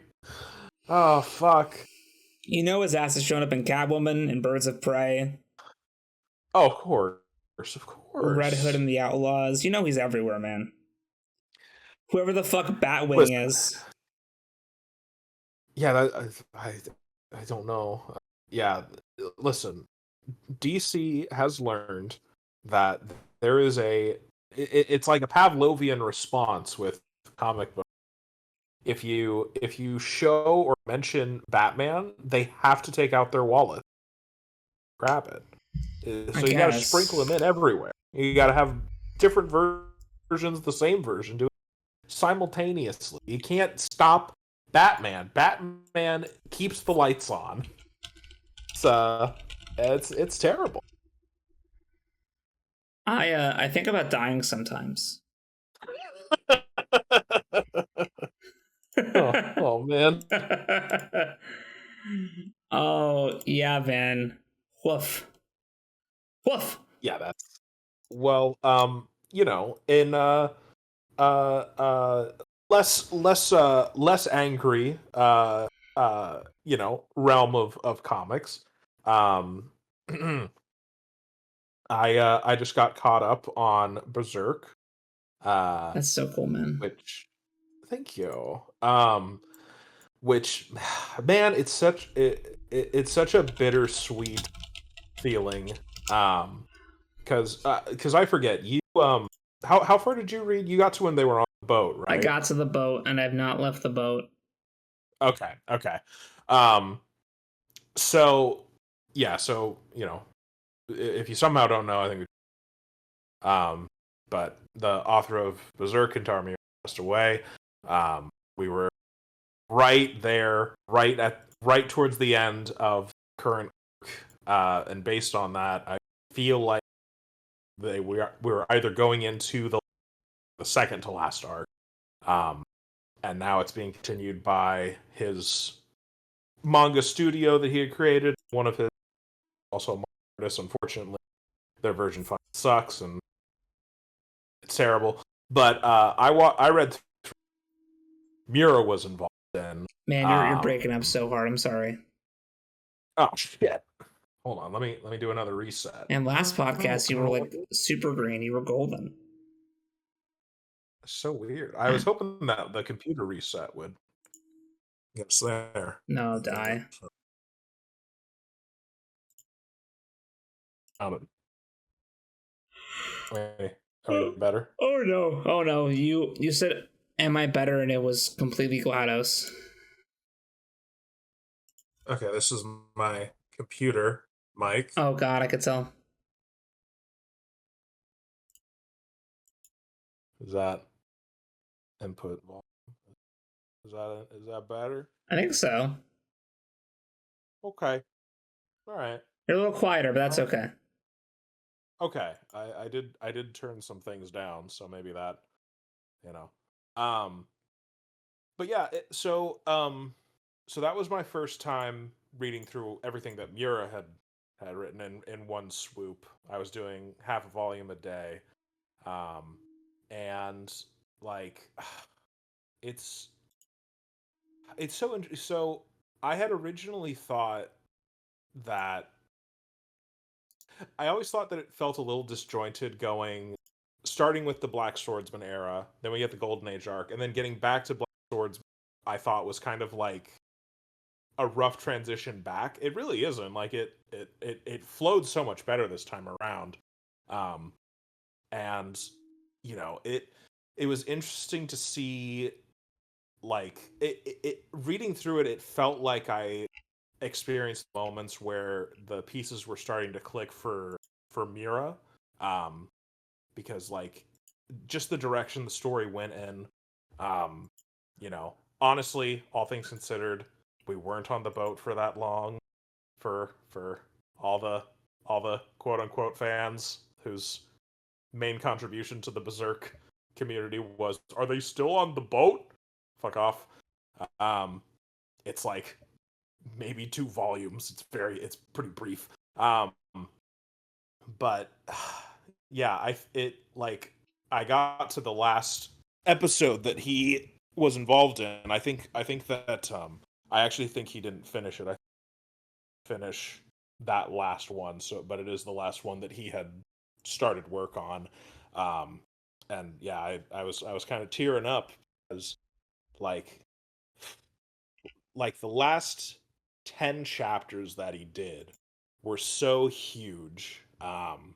You know, we resolved this very long plot point that had been, you know, kind of had a lot of build up to it. We got like 2 or 3 mega realizations and confirmations of fan theories that were, you know, some of them were very present in the story, so it was just like, oh, cool, it's nice that we got the official, you know, confirmation of it. Others were like, oh, like, people had talked about it, but you didn't really see it that much in the story. Like it really, really felt like we were getting set up for that final burst of the journey. Like everything was getting set up so well.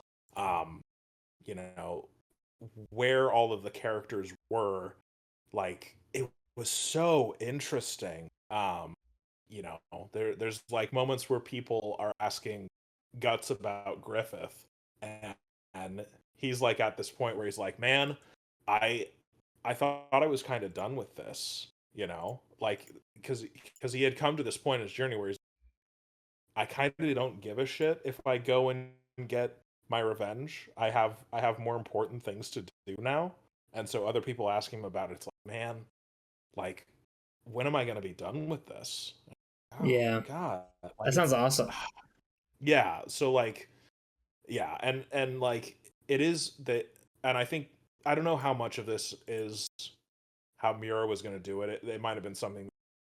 It might have been creative choice of the studio to end it on this note. But like the last chapter that they officially like advertised as a chapter from Mura is really it is this nice bittersweet thing where it's like the story is not over, but so many things have been that it's like, man, it really did feel like this big full circle moment, and it makes me sad. But yeah, probably one of my favorite works in fantasy literature ever. And yeah, it was great to experience it. I'm curious when the continuation will finish, if they're able to stick any part of the landing. But yeah, that's that was my thing with comics this week. Fuck. Man, I'm sorry. Again, bittersweet. I gotta find I didn't know how long you'd go about Berserk. I gotta get a picture of guts now. I don't know. It was cathartic. I even moved everybody over a bit. I gotta move them all back. It's important. And then I started House of Leaves. Die. Suffer. Let's drop guts in there. I read some other comics too. How do you fit guts in here? Can I make the talon smaller, bro? Fuck this guy. Oh no. Fucking talon. All right. Yeah, so I read. It's been 2 weeks, so I read Absolute Batman #2. Continues to be absolutely amazing. Yay. Can't recommend it enough. Please read Absolute Batman. It's fucking great.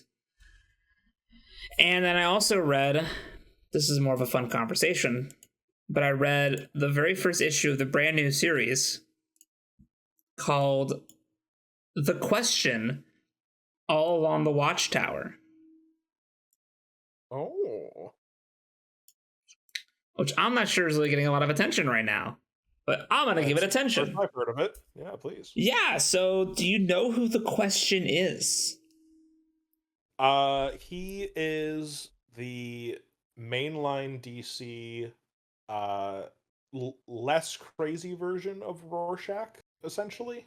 Yes, he was who Rorschach was going to originally be until DC found out that they wanted to kill off characters, and they said, no, make your own.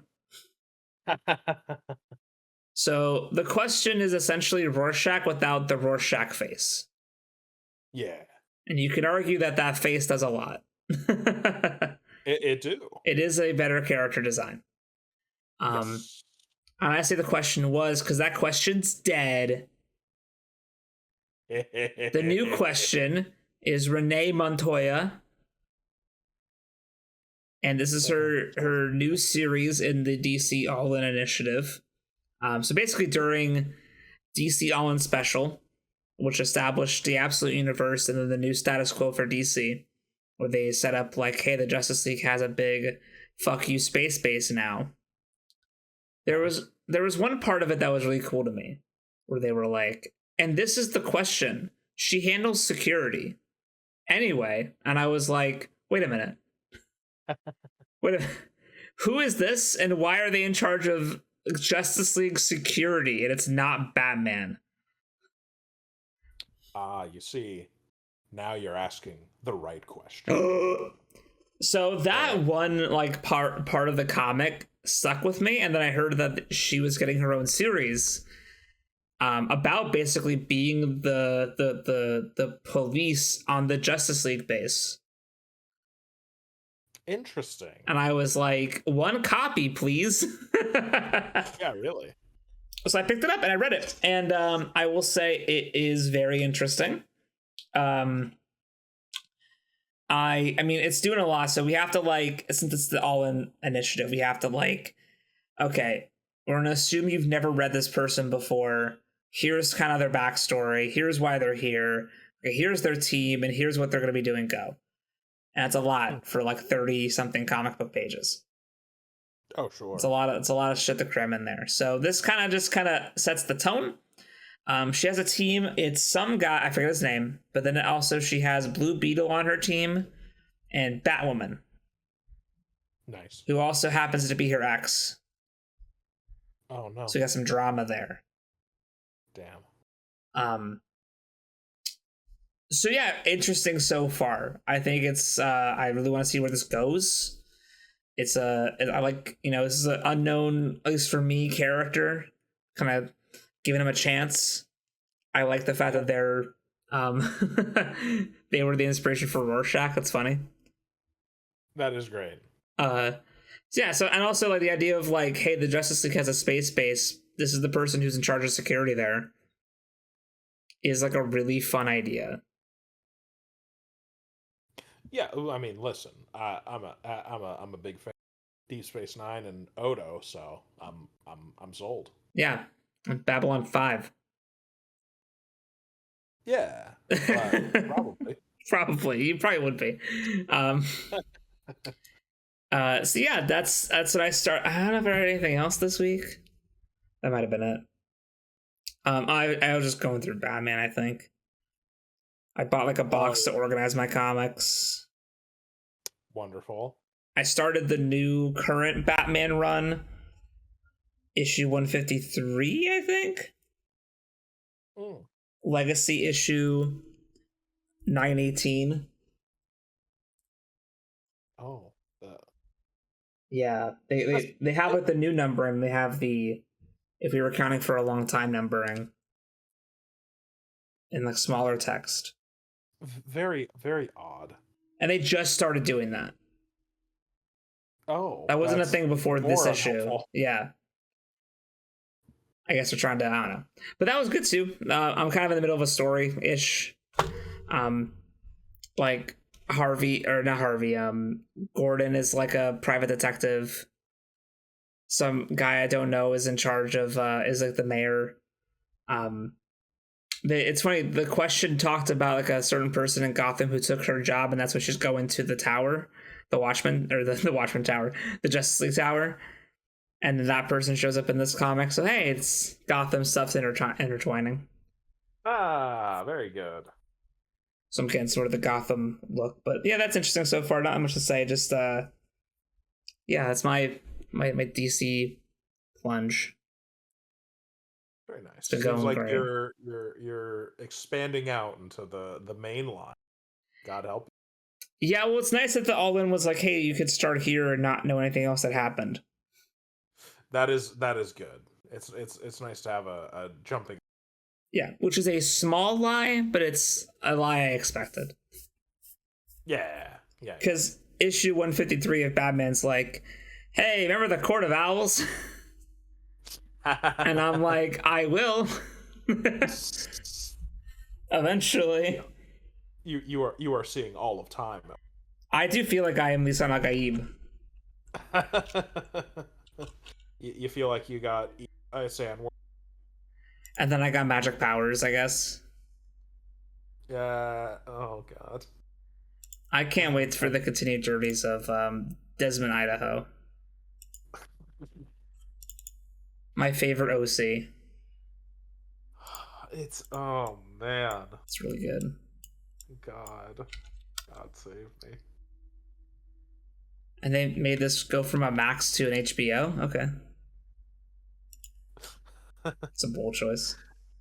It seems like it would be the reverse.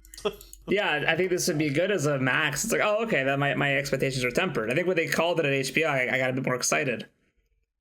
Yeah, I was like, oh, they're still figuring out the kinks. Yeah, you know. I was like, oh, Penguin quality? No.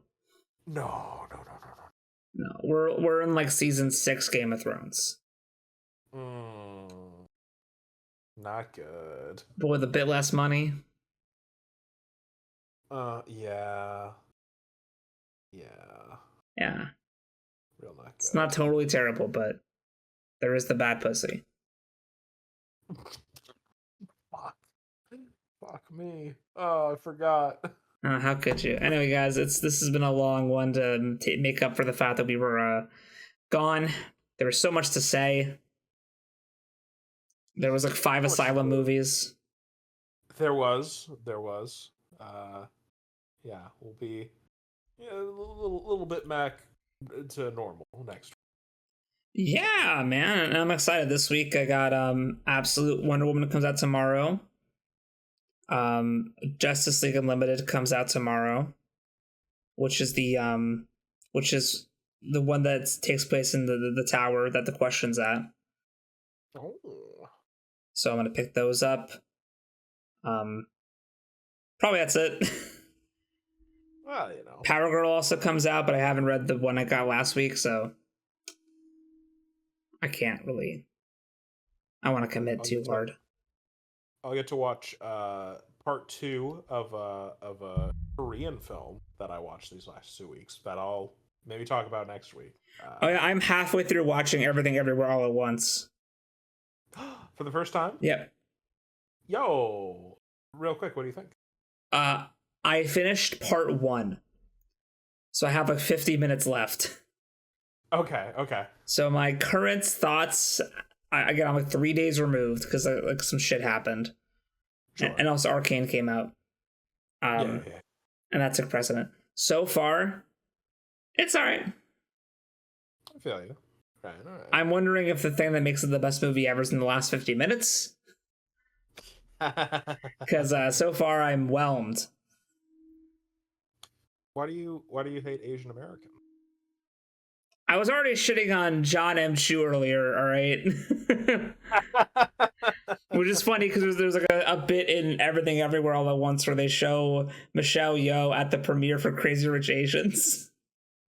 Oh my god. Oh Jesus. I didn't. Oh god. I forgot that those were around the same time. Yeah. Jesus. Yeah. So, yeah. So far, I mean, like I'm enjoying it. I'm waiting to see why this is the best movie ever made. Which maybe is a fault in me because maybe like people who watch this who think that didn't go in expecting that and were just blown away by a good movie, whereas I'm going in being like, okay, what's all the hubbub? That's fair. That's fair. I think for me it was more of a time where I was like, oh, it's been nothing but shit movies for a year or two. And I was like, oh, this one's really good. Maybe that's in a drought, right? I can't wait to rate this 3.5 stars and piss off everybody. Now, who knows? I got 50 minutes left. You got to make it the flat 3, so it's tied with Megalopolis, and you'll really get people going. I might bump up Megalopolis. I cannot stop thinking about that movie. Hey man, I think it's officially out on digital. Need that Blu-ray. Go back to the club. Go back to the club. Entitles me? Anyway, thank you all so much for watching the Megalopacast.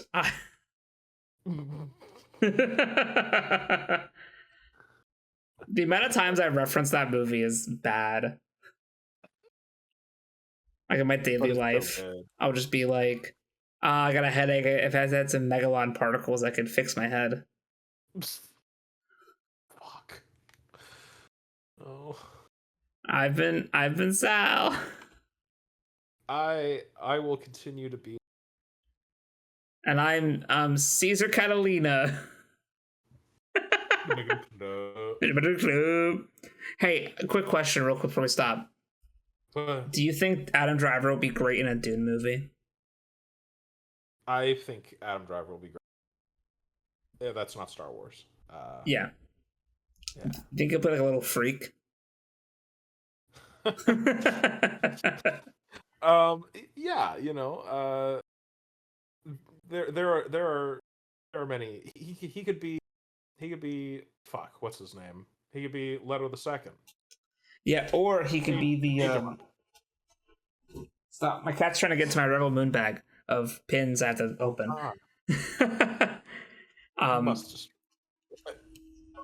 It's oh my god, he's knocking it over. I think Adam Driver should be the face dancer. You're so right. Thank you. And that's been the Shuttlecast.